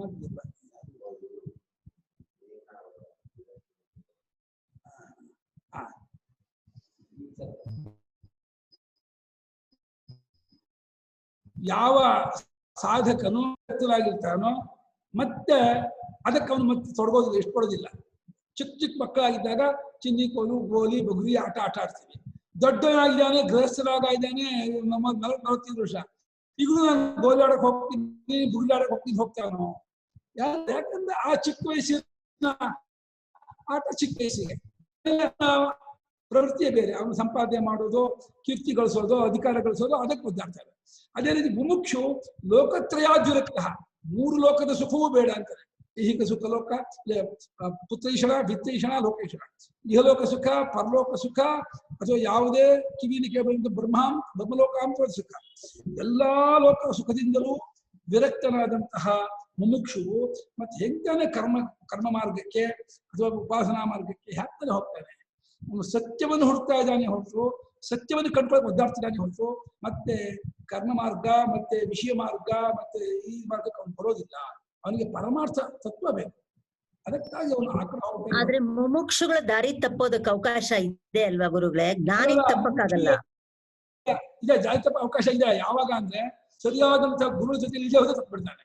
ಅದಕ್ಕೆ ಮುಮುಕ್ಷು ಆದವನಿಗೆ ಗುರುವಿನ ಸಂಬಂಧ ನಿತ್ಯವಾಗಿರ್ಬೇಕು ಅಂತ ಹೇಳೋದು. ಮಹಾತ್ಮನಾದ ಗುರು ಜೊತೆಲಿ ಇದ್ರೇನೆ ಆತ ತಪ್ಕೊಳ್ಳಲ್ಲ.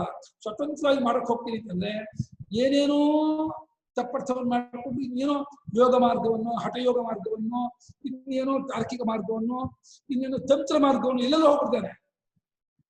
ಈ ನನ್ನ ಹತ್ರ ಎಷ್ಟೋ ಜನ ಬಂದಂತ ಜನ ಸಾಧಕರು ಸ್ವಲ್ಪ ಪಾಠಕ್ಕೆ ಬಂದು ಅವರಿಗೆ ಇದು ಯಾಕೆ ಅರ್ಥ ಆಗ್ದೇನೋ ಇದಾಗ್ದೇನೋ ನಾನು ತಂತ್ರಶಾಸ್ತ್ರಕ್ಕೆ ಇದು ಮಾಡ್ಕೋತೀನಿ ಅಂತ ಹೋದ್ರು. ಒಬ್ರು ನಾನು ಸಾಧನೆ ಮಾಡ್ತೀನಿ, ಬೇರೆ ಅನುಷ್ಠಾನ ಮಾಡ್ತೀನಿ ಅವ್ರು ಹೋದ್ರು. ಇನ್ನು ಕೆಲವರು ಅಯ್ಯೋ ನಮ್ಗೆ ಇದಾಗಲ್ಲ, ನಮ್ಗೆ ಲೌಕಿಕ ಹೋಗ್ಬಿಟ್ಟು ಹೋದ್ರು. ಈಗೆಲ್ಲ ಆಗತ್ತೆ. ಯಾಕಂದ್ರೆ ಅವರಿಗೆ ಸಂಸ್ಕಾರ ಅಷ್ಟರ ಮಟ್ಟಿಗೆ ಇಲ್ಲದೆ ಇದ್ದಾಗ ಏನೇನೋ ಮಾರ್ಗ ಅವ್ರಿಗೆ ರುಚಿಸತ್ತೆ, ಇಷ್ಟವಾಗತ್ತೆ. ಅದಕ್ಕೆ ಏನ್ ಮಾಡಿದಾರ, ಅದು ಪುಣ್ಯವೂ ಇರಬೇಕು. ಮನುಷ್ಯನಿಗೆ ಸರಿಯಾದಂತಹ ಭಗವದ್ಭಕ್ತಿ ಇದ್ದು ಸನ್ಮಾರ್ಗ ಸಿಕ್ಕಿ ಭಗವಂತನ ಕಂಡುಕೊಳ್ಳುವವರೆಗೂ ನಾನು ಬಿಡೋದಿಲ್ಲ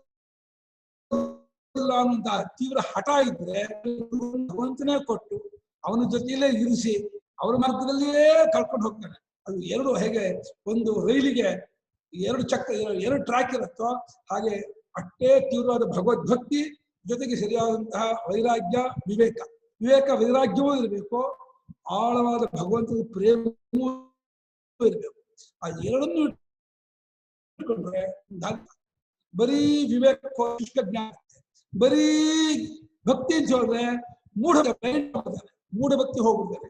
ಮೂಢಭಕ್ತಿ ಆಗಬಾರ್ದು, ಶುಷ್ಕ ಜ್ಞಾನವೂ ಆಗಬಾರ್ದು. ಅದೇ ರೀತಿ ಆನಂದ ಸ್ವರೂಪ, ಚೈತನ್ಯ ಸ್ವರೂಪವು ನಮ್ಮ ಅಂತಃಕರಣದಲ್ಲಿ ಪ್ರತಿಫಲಿಸಿದಾಗ ವಿವೇಕ ವೈರಾಗ್ಯ ಮಾರ್ಗ ಬರುತ್ತೆ. ಆನಂದ ಸ್ವರೂಪ ನಮ್ಮ ಮನಸ್ಸಿನ ಮೇಲೆ ಪ್ರತಿಫಲನ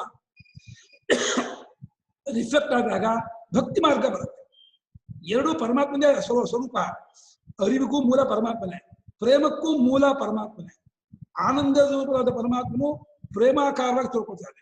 ಚೈತನ್ಯ ರೂಪನಾದ ಪರಮಾತ್ಮನು ವಿವೇಕ ಜ್ಞಾನ ರೂಪವಾಗಿ ತಿಳ್ಕೊತಾನೆ. ವಿವೇಕ ಮಾರ್ಗದಿಂದಲೂ ಭಕ್ತಿ ಮಾರ್ಗದಿಂದಲೂ ಭಗವಂತನ ಹಿಡಿಬೇಕು. ಅವಾಗ ಅವನು ತುದಿ ಮುಟ್ತಾನೆ. ಅವನು ನನಗೆ ವಿವೇಕ ವೈರಾಗ್ಯ, ವಿವೇಕ ಬೇಡ, ವೇದಾಂತ ವಿಚಾರ ಬೇಡ, ಬರೀ ನಾನು ಜಪ ಮಾಡ್ತಾ ಇರ್ತೀನಿ ಅಂತಂದ್ರೆ ತಪ್ಪಿಲ್ಲ. ಖಂಡಿತ ಜಪ ಮಾಡೋದು ಖಂಡಿತ ಶ್ರೇಯಸ್ಕರವೇ. ಆದ್ರೆ ಅಜ್ಞಾನ ನಿವೃತ್ತಿಗೆ ಜ್ಞಾನವೇ ಬೇಕು ಅನ್ನೋ ತಿಳುವಳಿಕೆ ಇಲ್ಲ. ಹೇಗೆ ಕತ್ತಲೆ ಹೋಗೋದಕ್ಕೆ ಬೆಳಕೇ ಬೇಕೋ, ಏನ್ ಜಪ ಮಾಡಿದ್ರು, ಏನ್ ಹೋಮ ಮಾಡಿದ್ರು, ಏನೇ ಪಾರಾಯಣ ಮಾಡಿದ್ರು ಕತ್ತಲೆ ಬೆಳಕು ಬರೋದು ಹೋಗೋಲ್ವೋ, ಎಷ್ಟೇ ಜಪ ಮಾಡಿದ್ರು ಚಿತ್ತಶುದ್ಧಿ ಅಂತರ್ಮುಖ ಸಂಸ್ಕಾರಕ್ಕೆ ಅನುಕೂಲವಾಗುತ್ತೆ. ಮತ್ತೆ ವಿಚಾರ ವಿವೇಕ ಬರದೇನೆ ಅಜ್ಞಾನ ಹೋಗಲ್ಲ.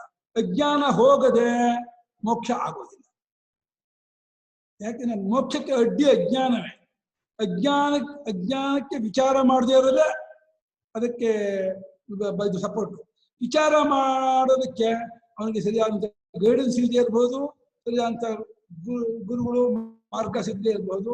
ಅದರಿಂದ ಅಂದ್ರೆ ಸರಿಯಾದ ಉಪನಿಷತ್ ಹೇಳಿದಂತಹ ಮಾರ್ಗವನ್ನು ಹಿಡ್ಕೊಂಡು ಸರಿಯಾದಂತಹ ಬ್ರಹ್ಮಜಿತ್ ಮಹಾರಾಜರಂತ ಪರಂಪರೆ ಇದೆಯಲ್ಲ, ಆ ರಾಮಭಕ್ತಿ, ಆ ರಾಮಭಕ್ತಿಯನ್ನು ಇಟ್ಕೊಂಡು ಆ ಪರಮಾತ್ಮನ ಅನನ್ಯವಾದ ಭಕ್ತಿ ಇಟ್ಕೋಬೇಕು. ಆತನತ್ತ ನೀನು ಪರಿಚಯ ಮಾಡಿಸ್ಕೊಡು, ನಿನ್ನನ್ನು ತಿಳಿಸ್ಕೊಡು, ನಿನ್ನ ಅರ್ಥ ಮಾಡಿಸ್ಕೊಡು ಅಂತೇಳಿ ಅವನನ್ನೇ ಶರಣ ಹೊಂದಿ ಅವನ ಮಾರ್ಗವನ್ನೇ ಅನುಸರಿಸ್ಕೊಂಡು ವಿಚಾರ ಮಾಡ್ತಾ ಹೋದ್ರೆ ಖಂಡಿತ ಅವನು ತುದಿ ಬಿಡ್ತಾನೆ. ಹಾಗಾದ್ರಿಂದ ಲೋಕತ್ರಯದಿಂದ ವಿರಕ್ತನಾದಂತಹ ಮುಮುಕ್ಷು ಯಾತಕ್ಕೆ ಮತ್ತೆ ಕರ್ಮ ಮಾಡಕ್ ಹೋಗ್ತಾನೆ? ಕರ್ಮ ಒಂದು ಹಂತದವರೆಗೆ, ಎಲ್ಲಿವರೆಗೆ? ಚಿತ್ತಶುದ್ಧಿ ಆಗುವವರೆಗೆ. ಚಿತ್ತಶುದ್ಧಿ ಆಯ್ತು, ಅಂತರ್ಮುಖತೆ ಬೆಳೀತು, ಆತ್ಮವಿಚಾರ ಮಾಡೋಕ್ ಯೋಗ್ಯತೆ ಬಂದ್ಮೇಲೆ ಇನ್ನೂ ಕರ್ಮ ಮಾಡ್ತಿದ್ವಿ ಅಂದ್ರೆ, ಒಂದನೇ ಕ್ಲಾಸ್ ತುಂಬಾ ಚೆನ್ನಾಗಿತ್ತು, ಎರಡನೇ ಕ್ಲಾಸ್ ನಾನು ಹೋಗಲ್ಲ ಕೂತ್ಕೊಂಡಾಗುತ್ತೆ. ತುಂಬಾ ಚೆನ್ನಾಗಿತ್ತು ಒಂದನೇ ಕ್ಲಾಸಲ್ಲಿ, ಅಮೇಶ್ರು ಚೆನ್ನಾಗಿದ್ರು, ಆ ಮನೆನೂ ಚೆನ್ನಾಗಿತ್ತು, ನಾನು ಇಲ್ಲೇ ಇರ್ತೀನಿ ಅಂತಂದ್ರೆ ಈಗ ದಡ್ಡನೋ ಹಾಗೆ ನಾವು ಮುಂದೆ ಕರ್ಮ ಚಿತ್ತಶುದ್ಧಿಗೆ, ಚಿತ್ತಶುದ್ಧಿನ ಉಪಾಸನೆ ಚಿತ್ತೈಕಾಗ್ರತೆ ಬಂದ್ಮೇಲೆ ವಿಚಾರ ಮಾಡಬೇಕು, ಜ್ಞಾನ ಮಾರ್ಗಕ್ಕೆ ಹೋಗ್ಬೇಕು. ಅಲ್ಲಿ ಇಷ್ಟಪಟ್ಟು ಜ್ಞಾನ ಮಾಡೋದೇ ಭಕ್ತಿ ಜ್ಞಾನ, ಇಷ್ಟಪಡೋದೇ ಭಕ್ತಿ, ವಿಚಾರ ಮಾಡೋದೇ ವಿವೇಕ ಜ್ಞಾನ ಒಟ್ಟಿಗೆ ಇರುತ್ತೆ, ತತ್ವಜ್ಞಾನವಾಗುತ್ತೆ. ಆಮೇಲೆ ಸ್ವೇಚ್ಛಾಚಾರ ಬರುತ್ತೆ ಎಂದಿಲ್ಲ ಅಲ್ಲಯ್ಯ. ಅತ್ಯಂತ ಹಸಿವಿನಿಂದ ಬಳಲುತ್ತಿರುವಾತನು ಕ್ಷುಧಯ ಪೀಡ್ಯಮಾನ. ಏನೋ ಹಿಂದಿನ ದಿವಸ ಏನೋ ಒಂದು ನಿಮಿತ್ತಿಂದ ಊಟವೇ ಆಗಿಲ್ಲ, ಮಾರನೇ ದಿವಸ ಶಿವರಾತ್ರಿಯಾಗಿ ಅವತ್ತು ಉಪವಾಸ ಇದ್ದ, ಅದ ಮಾರನೇ ದಿವಸ ಊಟಕ್ಕೆ ಬಂದ ಭಾರಿ ಹಸಿವಿನ ಸಂಕಟ. ಅಂಥವನಾದ್ರೂ ತುಂಬಾ ಹಸಿವು ಆಗ್ತಿದ್ಯಾ, ತಗೋ ಈ T20 ಇದೆಯಲ್ಲ ವಿಷ, ಇದನ್ನೇ ಕುಡಿಯಲ್ಲ ಅಂತ ಅದೇ ಕುಡಿಯೋದಿಲ್ಲ. ಹಸಿವಿನಿಂದ ಬಳಲುತ್ತಿದ್ದರೂ ಕೂಡ ವಿಷವನ್ನು ತಿನ್ನೋಕ್ ಹೋಗಲ್ಲ. ಅದೇ ಇನ್ನು ಮೃಷ್ಟಾನ್ನ ಅಂದ್ರೆ ಒಳ್ಳೆ ಪಂಚಭಕ್ಷ ಪರಮಾನ್ನ, ಒಳ್ಳೆ ಜಿಲೇಬಿ, ಒಳ್ಳೆ ಬೋಂಡ, ಒಳ್ಳೆ ಬಾಂಗಿ ಭಾತು, ಒಳ್ಳೊಳ್ಳೆ ಪಲ್ಯ ಇತ್ಯಾದಿ ಅನೇಕ ಭಕ್ಷ್ಯಗಳನ್ನ ಊಟ ಮಾಡಿ ಹೊಟ್ಟೆ ತುಂಬಿಸಿಕೊಂಡವನು ಅದನ್ನು ತಿಳಿದವನಾಗಿ, ಜ್ಞಾನನು ಏನು ಇದು ವಿಷ ಅಂತ ತಿಳಿದವನಾಗಿ ಮೂಢನಾದ್ಮೇಲೆ ಜಿಘತ್ಸತಿ, ಆ ವಿಷಯವನ್ನು ತಿನ್ನಕ್ ಹೋಗ್ತಾನ? ಏನ್ ಮಾಡಿ ತಿನ್ನಕ್ ಹೋಗಲ್ಲ. ಅತ್ಯಂತ ಹಸಿವಿನಿಂದ ಕೂಡ್ಕೊಂಡವನೇ ವಿಷ ತಿನ್ನಲ್ಲ, ಹೊಟ್ಟೆ ತುಂಬಿದ್ರು ವಿಷ ತಿಂತಾನಮ್ಮ. ಹೊಟ್ಟೆ ತುಂಬಿದ್ರೆ ಯಾಕೆ ವಿಷ ತಿನ್ನಕ್ ಹೋಗ್ತಾನೆ? ಏನ್ ಮಾಡ್ತಿದ್ದಲ್ಲ. ಹಾಗೆ ಇವನು ಈ ಮುಮುಕ್ಷು ಸ್ವಾನಂದಾಮೃತ ತೃಪ್ತಾಯ, ಆತ್ಮಾನಂದದಿಂದ ತೃಪ್ತನಾಗಿದ್ದಾನೆ. ಆತ್ಮಾನಂದದಿಂದ ತೃಪ್ತನಾದಂತಹ ಸಾಧಕ ಯಾವ ತಕ್ತಾನೆ ಅವನು ವಿಷಯಾಸಕ್ತಿಗೆ ಭೋಗಾಸಕ್ತಿ ಹೋಗ್ತಾನೆ? ಏನ್ ಮಾಡೋದು ಹೋಗಲ್ಲ. ಇಂದ್ರಿಯ ಲೋಲುಪತೆ, ವಿಷಯಾಸಕ್ತಿ, ಭೋಗಾಸಕ್ತಿ ತಿಪ್ಪಲಾಗ ಹೊಡೆದು ಸಾಧಕ ಬರಲ್ಲ. ಏನ್ ಮಾಡಿದ್ರು ಬರಲ್ಲ. ಅವನು ಯಾವ ಕಾರಣಕ್ಕೂ ಅದಕ್ಕೆ ಜೋತ್ ಬೀಳೋದೇ ಇಲ್ಲ. ಆದ್ದರಿಂದ ನಾವು ಹಿಂದೆ ಹೇಳಿದ್ರೆ ಸಿದ್ಧ ಇದಲ್ಲ. ಆದ್ದರಿಂದ ನಾವು ಹಿಂದೆ ಹೇಳಿದ ಇದೆಲ್ಲವೂ ಸಿದ್ಧವಾಯಿತು. ಇದರಲ್ಲಿ ವಿರಕ್ತನಾಗಿರುವನೋ ಅವನು ಅದರಲ್ಲಿ ಪ್ರವೃತ್ತನಾಗುವುದಿಲ್ಲ. ಮುಮುಕ್ಷುವಾದವನು ಲೋಕತ್ರಯದಲ್ಲಿಯೂ ವಿರಕ್ತನಾಗಿರುವುದರಿಂದ ಏತಕ್ಕೆ ತೊಡಗುವನು, ಸಂಕಟ ಪಡುತ್ತಿರುವ ಅಲ್ಲ ಶುರು ಮಾಡ್ಬಿಟ್ನಲ್ಲ ಅಂತ ಆದ್ದರಿಂದ ಇದೆ. ಸಂಕಟ ಪಡುತ್ತಿರುವವನು ಕೂಡ ವಿಷವನ್ನು ತಿನ್ನುವುದಕ್ಕೆ ಇಚ್ಛಿಸುವುದಿಲ್ಲವಷ್ಟೇ. ಮೃಷ್ಟಾನ್ನವನ್ನುಂಡು ಹಸಿವನ್ನು ನೀಗಿಸಿಕೊಂಡು ಅದು ವಿಷವೆಂದು ಅರಿತಿರುವವನು ಮೂಢನಲ್ಲದಿದ್ದರೆ ಅದನ್ನು ತಿನ್ನುವುದಕ್ಕೆ ಎಂದಿಗೂ ಇಚ್ಛಿಸನು. ಆದ್ದರಿಂದ ಅನ್ಯ ವ್ಯತಿರೇಕಗಳಿಂದ ಪದಾರ್ಥ ಜ್ಞಾನವನ್ನು ಮಾಡಿಕೊಂಡವನಿಗೆ ವಾಕ್ಯಾರ್ಥ ಜ್ಞಾನದಿಂದ ಮುಕ್ತಿಯಾಗುವುದು ಎಂಬ ನಮ್ಮ ಮತವೇ ಸರಿ. ಅನ್ವಯ ಅಲ್ವಮ್ಮ? ಆ? ಅನ್ವಯ ಅಲ್ವಾ? ಅದು ಅನ್ವಯ ವ್ಯತಿರೇಕ ಅನ್ವಯ ಆಗ್ಬೇಕು. ಅನ್ವಯ ಆಗ್ಬೇಕದು. ಅದ್ ಹಂಗೆ ಓದು. ಅನ್ವಯ ಅನ್ವಯ ವ್ಯತಿರೇಕಗಳಿಂದ ಪದಾರ್ಥ ಜ್ಞಾನವನ್ನು ಮಾಡಿಕೊಂಡವನಿಗೆ ವಾಕ್ಯಾರ್ಥ ಜ್ಞಾನದಿಂದ ಮುಕ್ತಿಯಾಗುವುದು ಎಂಬ ನಮ್ಮ ಮತವೇ ಸರಿ. ಮುಮುಕ್ಷುವಾದವನೇ ಬೇರೊಂದು ಸಾಧನವನ್ನೊಲ್ಲನು. ಇನ್ನು ಜ್ಞಾನತೃಪ್ತನಾದವನು ಮತ್ತೆ ಹೇಗೆ ಕರ್ತೃತ್ವವನ್ನು ಬಯಸಿಯಾನು? ಆದ್ದರಿಂದ ಜ್ಞಾನಿಗೆ ಪ್ರಸಂಖ್ಯಾನಾದಿ ಸಾಧನವಿಲ್ಲ. ಯಥೇಷ್ಟಾಚಾರವಂತೂ ಸ್ವಪ್ನದಲ್ಲಿಯೂ ಸಂಭವಿಸುವುದಿಲ್ಲ. ಸ್ವೇಚ್ಛಾಚಾರ ಸ್ವಪ್ನದಲ್ಲೂ ಬರಲ್ಲ. ವೇದಾಂತ ಪದಾರ್ಥ ಜ್ಞಾನನ ಗುರುಗಳೇ? ಎಲ್ಲಮ್ಮ ಪದಾರ್ಥ ಜ್ಞಾನನ ಪದಾರ್ಥ ಜ್ಞಾನನ ಅಲ್ಲಿ ಹಿಂದೆ ಪದಾರ್ಥ ಜ್ಞಾನ ದೀರ್ಘ ಆಗ್ಬೇಕು. ಅದು ಅನ್ವಯದಲ್ಲಿ ತಪ್ಪಾಗ್ಬಿಟ್ಟಿದೆ. ಹಿಂದೆನಾ? ಯಾಕೆ ಶ್ಲೋಕನೂ ಸರಿಯಾಗಿದೆ. 218 ಅದು ಅನ್ವಯದಲ್ಲಿ ಪದಾರ್ಥ ಜ್ಞಾನ ತಪ್ಪಾಗ್ಬಿಟ್ಟಿದೆ, ದೀರ್ಘ ಆಗ್ಬೇಕು. ಸರಿ. ಪದಾರ್ಥ ಅಜ್ಞಾನ ಆಗುತ್ತಲ್ವಾ ಅವಾಗ, ಅಜ್ಞಾನವನ್ನು ಮಾಡಿದವನಿಗೆ ಅಂತ. ಹೌದು, ಪದಾರ್ಥದಲ್ಲಿ ಅಜ್ಞಾನವಿದ್ದವನು ವಾಕ್ಯಾರ್ಥ ಅನುಭವವನ್ನು ಬಯಸುತ್ತಿರುವಾತವನು ಅವನಿಗೆ ಸನ್ಯಾಸ ಬರೋದು ವಿಧಿ ಬರೋದು. 218 ಗುರುಗಳೇ?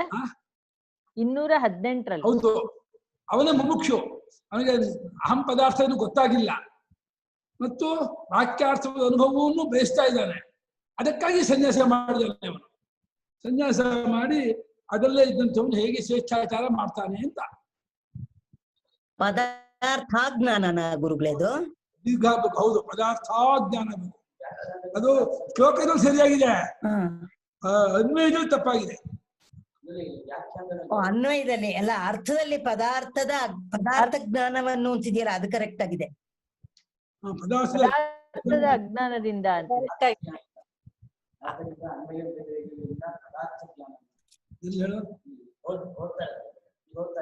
ಈ ಶ್ಲೋಕ ಅಲ್ಲ, ಈ ಶ್ಲೋಕ ಹಿಂದಿ ಶ್ಲೋಕದ ಪದಾರ್ಥ ಜ್ಞಾನ. ನೆಕ್ಸ್ಟ್ ಆದ್ದರಿಂದ ಅನ್ವಯ ವ್ಯತಿರೇಕಗಳಿಂದ ಪದಾರ್ಥ ಜ್ಞಾನ ಅದು ಕರೆಕ್ಟ್. ಅದು ಸರಿ, ಬೇಡ ಅದು ಕರೆಕ್ಟ್. ಅವ್ರು ಹೇಳಿ 218 ಶ್ಲೋಕ. 218 ಯಾವ್ದೋ ಶ್ಲೋಕ ಇದು ಸರಿಯಾಗಿದೆ. ವೇದಾಂತ ವಾಕ್ಯ ಪುಷ್ಪೇಭ್ಯ ಜ್ಞಾನಾಮೃತ ಮಧೂತ್ತಮಂ ಉಜ್ಜಹಾರಾಲಿ ಮಧ್ಯೋನಃ ಉಜ್ಜಹಾರಾಲಿ ತಸ್ಮೈ ಸದ್ಗುರವೇ ನಮಃ. ವೇದಾಂತ ವಾಕ್ಯ ಪುಷ್ಪೇಭ್ಯೋ ಜ್ಞಾನಾಮೃತಮಧೂತಮಂ ಉಜ್ಜಹಾರಾಲಿ ಮಧ್ಯೋನಃ ತಸ್ಮೈ ಸದ್ಗುರವೇ ನಮಃ.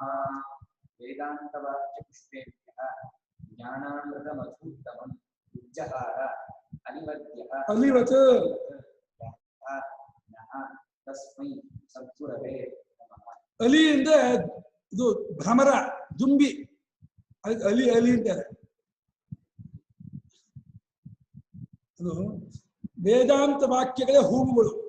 ಯಾವ ವಾಕ್ಯ? ತತ್ವಮಸಿ, ಅಹಂ ಬ್ರಹ್ಮಾಸ್ಮಿ, ಅಯಮಾತ್ಮ ಬ್ರಹ್ಮ, ಸತ್ಯಂ ಜ್ಞಾನವಂತಂ ಬ್ರಹ್ಮ, ಪ್ರಜ್ಞಾನ ಘನ ಏವ ಇತ್ಯಾದಿ ವಾಕ್ಯಗಳೆಲ್ಲ ವೇದಾಂತ ವಾಕ್ಯಗಳೆಂಬ ಹೂವಿದೆಯಲ್ಲ, ಆ ಹೂವಿನಲ್ಲಿ ಒಂದು ಮಕರಂದ ಇದೆ.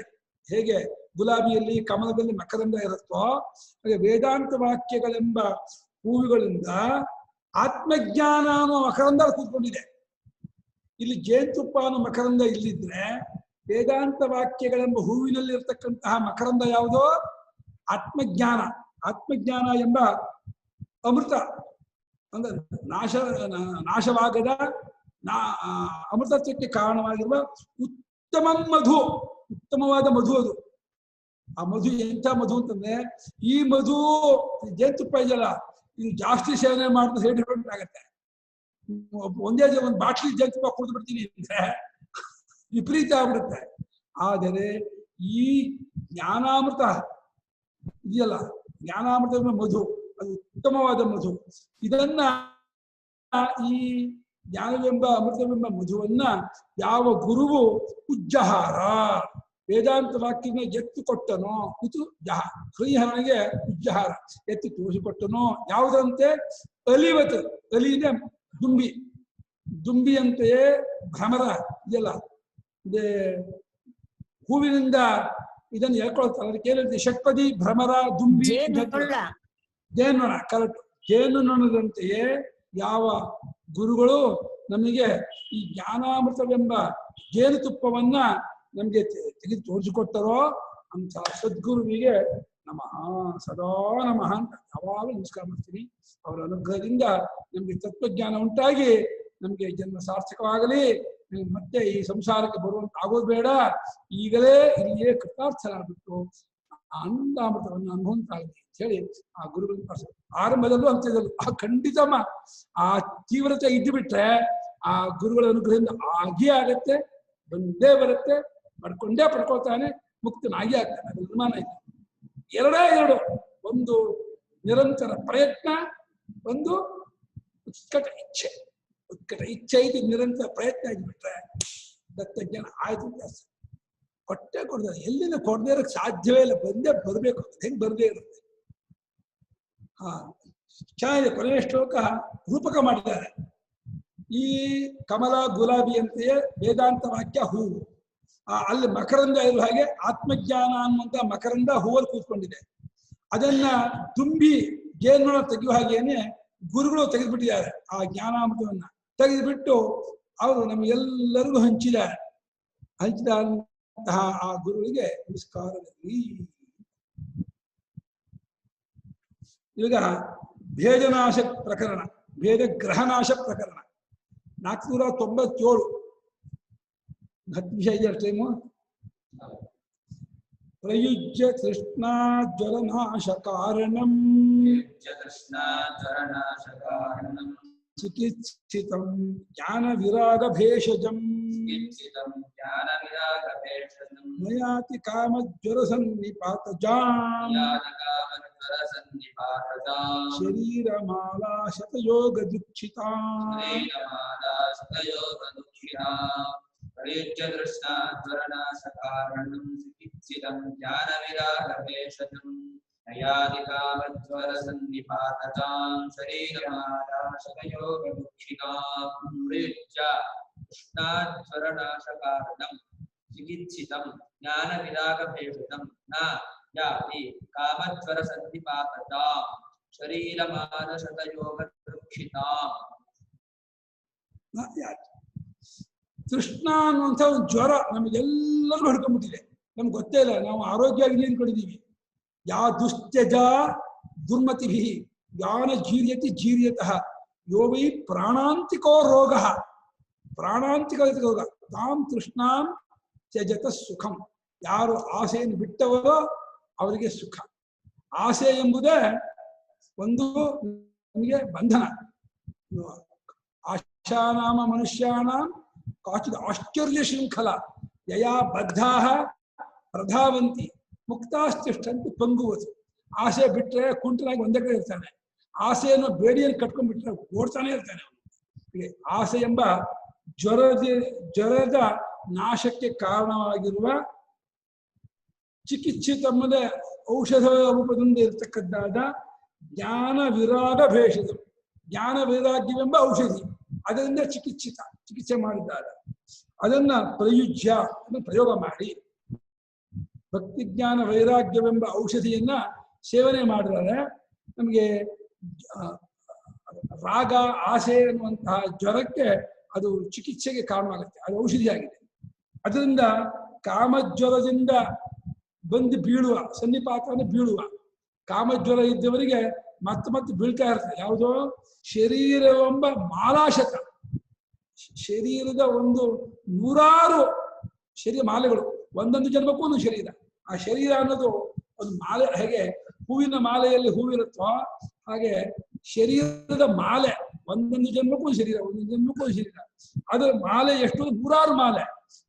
ಆ ಮಾಲೆಯ ಯೋಗದಿಂದ ಸಂಬಂಧದಿಂದ ಉಂಟಾದಂತಹ ದುಃಖಿತ್ವ ಇದೆಯಲ್ಲ, ಆ ದುಃಖಿತ್ವವನ್ನ ಮತ್ತೆ ಪಡ್ಕೊಳ್ಳೋದಿಲ್ಲ. ಆ ಜ್ಞಾನ ವೈರಾಗ್ಯವೆಂಬ ಔಷಧಿಯನ್ನ ಕುಡಿದ್ರೆ ಶರೀರವನ್ನ ಪಡೆದುಕೊಳ್ಳುವುದೆಂಬ ಒಂದು ದುಃಖವನ್ನ ಮತ್ತೆ ಹೊಂದಲಾರ. ಯಾವ ಭಕ್ತಿ ಜ್ಞಾನ ವೈರಾಗ್ಯ ಇಲ್ವೋ ಮತ್ತೆ ಶರೀರ ಮತ್ತೆ ಜನ್ಮ ಮತ್ತೆ ಮರಣ. ಪುನರಪಿ ಜನನಂ ಪುನರಪಿ ಮರಣಂ ಪುನರಪಿ ಜನನಿ ಜಠರೇ ಶಯನಂ ಅಂತ ಹೇಳಿ ಆಗ್ತಾನೇ ಇರುತ್ತೆ. ಅದು ಭಕ್ತಿ ಜ್ಞಾನ ವೈರಾಗ್ಯವೆಂಬ ಔಷಧಿಯನ್ನು ಕುಡಿದು ಬಿಟ್ರೆ ಮತ್ತೆ ಯಾವ ರೀತಿಯೂ ಜನ್ಮ ಬರಕ್ಕೆ ಕಾಣಾಗಲ್ಲ ಅಂತ. ಈ ಮುಕುಂದ ಮಾಲಾ ಸ್ತೋತ್ರದಲ್ಲೂ ಕೂಡ ಒಂದು ಶ್ಲೋಕ ಇದೆ. ಇದಂ ಶರೀರಂ ಪರಿಣಾಮ ಪೇಶಲಂ ಪತತ್ಯವಶ್ಯಂ ಶ್ಲಥ ಸಂಧಿ ದುರ್ಜರ್ಚರಂ ಕಿಮೌಷಧೈ ಕ್ಲಿಶ್ಯಸಿ ಮೂಢ ದುರ್ಮತೆ ನಿರಾಮಯಂ ಕೃಷ್ಣ ರಸಾಯನಂ ಪಿಬಾ. ಕೃಷ್ಣ ರಸಾಯನ ಅಂತ ಒಂದು ರಸಾಯನ ಇದೆ ಕಣಪ್ಪ, ಏ ಮೂಢ ಮೂರ್ಖ, ಅದನ್ನು ಕುಡಿಯೋ. ಬೇರೆ ಯಾರ್ಯಾರೋ ಏನೇನೋ ಕಷಾಯ ಕೊಡ್ತಾರೆ, ಔಷಧಿ ಕೊಡ್ತಾರೆ, ಅಂತ ತಿಂದು ಈ ಶರೀರ ಉಳಿಸ್ಕೊಳಕ್ ಒದ್ದಾಡ್ತೀಯಲ್ಲೋ, ಈ ಶರೀರ ಬಿದ್ದು ಹೋಗೇ ಹೋಗುತ್ತೆ, ಇದು ಜರ್ಜರವಾಗಿ ಆಗುತ್ತೆ, ಇದು ನಿಮ್ಗೆ ದುಃಖ ಕೊಟ್ಟೆ ಕೊಡುತ್ತೆ. ಈ ಔಷಧಿಯಿಂದ ನಿನಗೆ ಮುಕ್ತಿ ಇಲ್ಲ. ನಿನಗೆ ನಿಜವಾಗಿ ಶರೀರ ಸಂಬಂಧದಿಂದ ಮುಕ್ತಿ ಆಗಬೇಕು ಅಂತಿದ್ರೆ ಯಾವ ಪೀಡೆಯೂ ಇಲ್ಲದೆ ಇರತಕ್ಕಂತಹ ಕೃಷ್ಣ ರಸಾಯನ, ರಾಮ ರಸಾಯನ ಅಂತಿದೆಯಲ್ಲ, ಅದನ್ನು ಕುಡಿದ್ರೆ ನೋಡಪ್ಪ ಮತ್ತೆ ಜನ್ಮವಿಲ್ಲ, ಮತ್ತೆ ಬಂಧನವಿಲ್ಲ, ಮತ್ತೆ ದುಃಖವಿಲ್ಲ, ಆನಂದದಿಂದ ಇದ್ಬಿಡ್ತೀಯ ಅಂತ ಹೇಳಿ ಆ ಭಕ್ತಿ ಮಾತು ಹೇಳಿದ ಹಾಗೇನೆ ಇಲ್ಲಿ ಹೇಳ್ತಾರೆ. ಜ್ಞಾನ ವೈರಾಗ್ಯ ಅನ್ನಂತಹ ಒಂದು ಔಷಧಿಯನ್ನು ಸೇವನೆ ಮಾಡಿಬಿಟ್ರೆ ನಿಮಗೆ ಶರೀರದ ಒಂದು ಮಾಲೆ ಇದೆಯಲ್ಲ ಬರ್ತಾ ಇರುತ್ತಲ್ಲ, ಅದು ನಿಂತು ಹೋಗುತ್ತೆ, ಅದನ್ನು ಕಂಟಿನ್ಯೂ ಆಗಲ್ಲ, ಬಿದ್ದು ಹೋಗುತ್ತೆ, ನೀವು ದುಃಖದಿಂದ ಮುಕ್ತರಾಗ್ತೀರಾ. ಅಲ್ಲಿ ಭಕ್ತಿ ಜ್ಞಾನ ವೈರಾಗ್ಯ ಚೆನ್ನಾಗಿ ಬೆಳೆಸ್ಕೊಳ್ಳಿ, ಶರೀರ ಸಂಬಂಧ ಬಿಟ್ಟು ಹೋಗುತ್ತೆ ಅಂತ ಮೊದಲನೇ ಶ್ಲೋಕದಲ್ಲಿ ಉಪದೇಶ ಮಾಡ್ತಿದ್ದಾರೆ. ಒಂದು ಹಾಡೇ ಇದೆಯಲ್ಲ ಗುರುಗಳೇ, ಪಿಬರೆ ರಾಮರ ಸಂಬಂಧ. ಹಾ ಹೌದು, ಸದಾಶಿವ ಬ್ರಹ್ಮೇಂದ್ರ. ಹೌದು, ಸದಾಶಿವ ಬ್ರಹ್ಮೇಂದ್ರ. ಪಿಬರೆ ಬ್ರಹ್ಮರಸಂ ಅಲ್ವಾ ಅವ್ರು ಹೇಳಿದ್ರು, ಪಿಬರೆ ರಾಮರಸಂ. ಅದು ಇವ್ರದಲ್ವಾ, ತ್ಯಾಗರಾಜರದು. ತ್ಯಾಗರಾಜ, ಹಾ ಕರೆಕ್ಟ್, ತ್ಯಾಗರಾಜರು. ಪಿಬರೆ ಬ್ರಹ್ಮರಸಂ ಇವ್ರದು, ಸದಾಶಿವ ಬ್ರಹ್ಮೇಂದ್ರದು, ಕರೆಕ್ಟ್.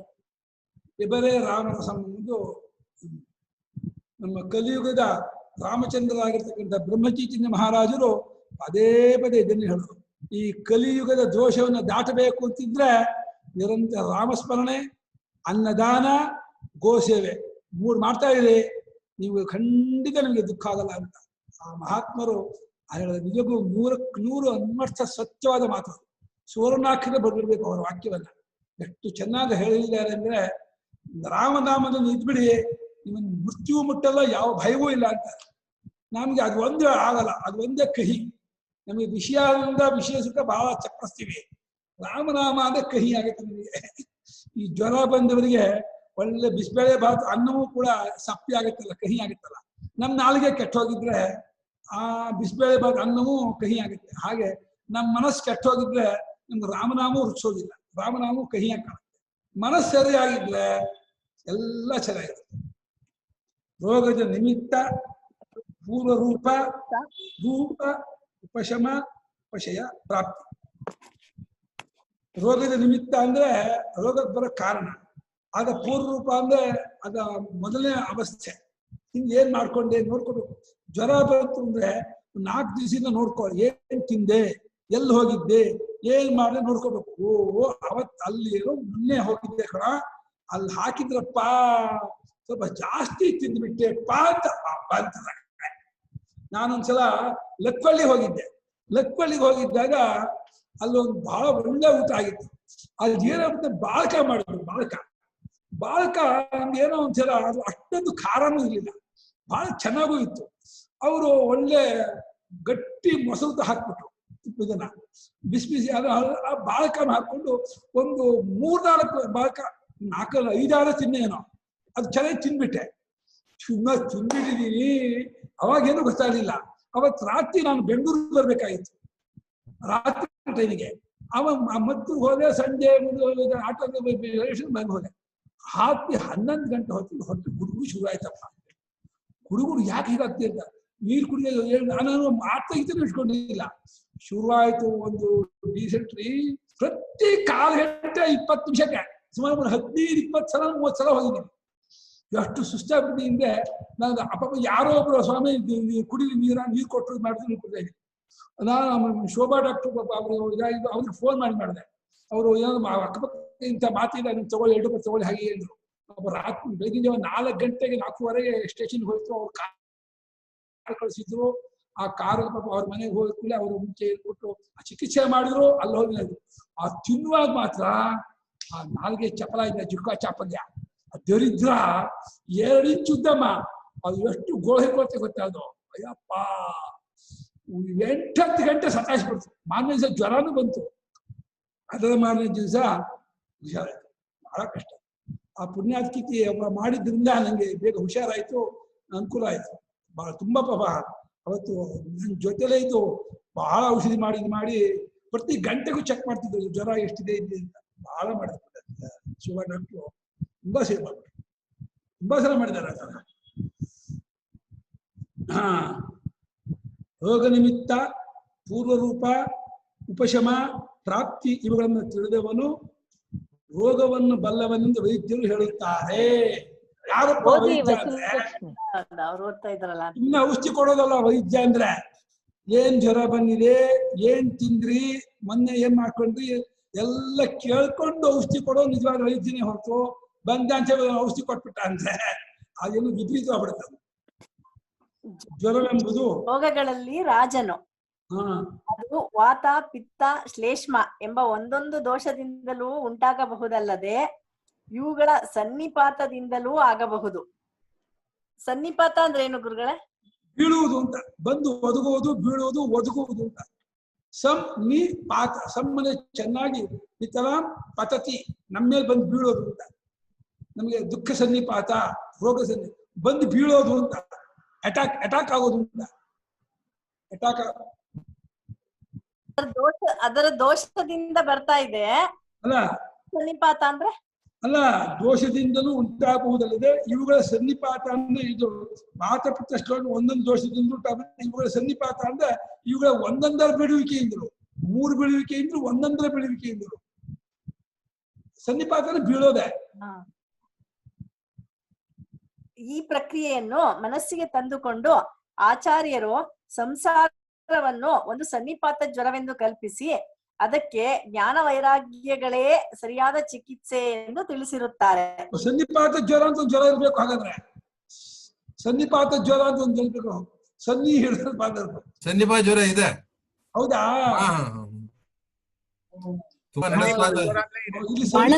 ಜ್ವರಕ್ಕೆ ಹೆಸರು. ನಾನು ಸಂಸ್ಕೃತ ವ್ಯುತ್ಪತ್ತಿ ನೋಡ್ಬಿಡು ಬಂದು ಬೀಳುವುದು ಅಂತ ಶಬ್ದಾರ್ಥ ಅವಯವಾರ್ಥ ಹೇಳಿದೆ. ಇದು ರೂಢಿಯಾಗಿ ಸನ್ನಿಪಾತ ಅಂತ ಒಂದು ಜ್ವರಕ್ಕೆ ಹೆಸರು. ಅದೇನಂದ್ರೆ ಶೀತಾಗಿದ್ದ ಆಗ್ಬಿಟ್ರೆ ಬಾಣಂತಿರ ಕಷ್ಟ ಅಂತ ಬೆಚ್ಚಗಿಟ್ಟು ಸನ್ನಿಪಾತ ಬಾಣಂತಿರಿಗೆ ಜಾಸ್ತಿ ಬರೋ ಸನ್ನಿಪಾತ ಜ್ವರ. ಬರದೆ ಅದಕ್ಕೆ ಲೇಖಿಯಾಗಿ ಎಲ್ಲ ಕೊಟ್ಟು ಬಿಸಿಯಾಗಿ ಇಟ್ಟಿರ್ತಾರೆ ಅವ್ರಿಗೆ. ಟೈಫಾಯ್ಡ್ ಅಲ್ಲ, ಕೋಲ್ಡ್ ರಿಲೇಟೆಡ್ ಸನ್ನಿಪಾತ ಅಂತ ಒಂದು ಜ್ವರ. ಸರಿ ಆಯ್ತು. ಕಾಮವೇ ಕಾಮಕ್ಕೆ ಕಾರಣವು, ಕಾಮವು ಕರ್ಮಕ್ಕೆ ಕಾರಣವು, ಕರ್ಮದ ಬೇರೆ ಬೇರೆಯ ಫಲಗಳುಂಟಾಗುವವು. ಮನುಷ್ಯರು ಬಯಸುವ ವಿಷಯಗಳು ಬಗೆ ಬಗೆಯಾಗಿರುವುದರಿಂದ ಅವರಿಗೆ ಬಗೆಬಗೆಯ ಕಾಮಜ್ವರಗಳುಂಟಾಗುವವು. ಈ ಕಾಮಜ್ವರಗಳೆಂಬ ದೋಷಗಳು ಸೇರಿಕೊಂಡು ಶರೀರಗಳ 100 ಮಾಲೆಗಳನ್ನು ಉಂಟು ಮಾಡುವವು. ಒಂದು ಮಾಲೆ ಎಲ್ಲ 100 ಶರೀರ ಇರುತ್ತೆ. ಅಂತ 100 ಮಾಲೆ, ಒಂದೊಂದು ಶರೀರದ ಮಾಲೆ ಅಂತ 100 ಮಾಲೆ. ಕ್ರಿಮಿ, ಕೀಟ ಮುಂತಾದ ಯೋನಿಗಳಲ್ಲಿ ಜೀವರು ಹುಟ್ಟಿ ಸಂಸಾರ ದುಃಖವೆಂಬ ಸನ್ನಿಪಾತ ಜ್ವರವನ್ನು ಪಡೆಯುವುದಕ್ಕೆ ಅಜ್ಞಾನವೇ ನಿಧಾನವಾಗಿರುವುದರಿಂದ ಅಜ್ಞಾನವನ್ನು, ಕಾಮವನ್ನು ಜ್ಞಾನ ವೈರಾಗ್ಯಗಳೆಂಬ ಔಷಧಗಳ ಪ್ರಯೋಗದಿಂದ ಹೋಗಲಾಡಿಸಿಕೊಳ್ಳಬೇಕು. ಗುರುಗಳೇ, ಇಲ್ಲಿ ಸನ್ನಿಪಾತ ಜ್ವರ ಇದೆ ಅಲ್ಲ? ಅದು ಸನ್ನಿಪಾತ ಜ್ವರ ಇದೆ ಅಂತಲ್ಲ. ನಾನು ಅಲ್ಲ, ಈ ಪದ ಸನ್ನಿಪಾತ ಜ್ವರ ಆಗೋಗಿದೆ. ಸನ್ನಿಪಾತ ತಾ ಬೇಡ, ಸನ್ನಿಪಾತ ಜ್ವರ. ತಾ ಬೇಕಿಲ್ಲ. ಸನ್ನಿಪಾತ ಜ್ವರವನ್ನು ಪಡೆಯುವುದಕ್ಕೆ. ಹೌದು. ಅಜ್ಞಾನವೆಂಬ ನಿಧಾನವು ತೊಲಗಿದರೆ ಕಾಮಗಳೆಂಬ ರೋಗದ ಪೂರ್ವ ರೂಪವು ಕಾಣಿಸಿಕೊಳ್ಳುವುದಿಲ್ಲ. ನಿಧಾನ ಅಂದ್ರೆ ಇದು ಕಾರಣ. ಕಾರಣ. ನಿಧಾನ ಕಾರಣ ಅಮರಕೋಶ ಇದೆಯಲ್ಲ. ವಿಷಯ ಸೇವನೆ ಎಂಬ ಉಪಶಯವೂ ಇರುವುದಿಲ್ಲ.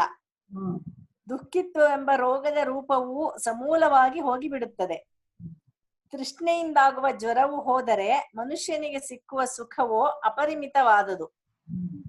ಆದ್ದರಿಂದಲೇ ವೇದವ್ಯಾಸರು ಯಚ್ಚ ಕಾಮಸುಖಂ ಲೋಕೆ ಯಚ್ಚ ಮಹತ್ಸುಖಂ ತೃಷ್ಣಾ ಖೇಸುಖಸ್ಯೈತೆ ಅರ್ಹತ ಷೋಡಶಿ ಕಲಾಂ.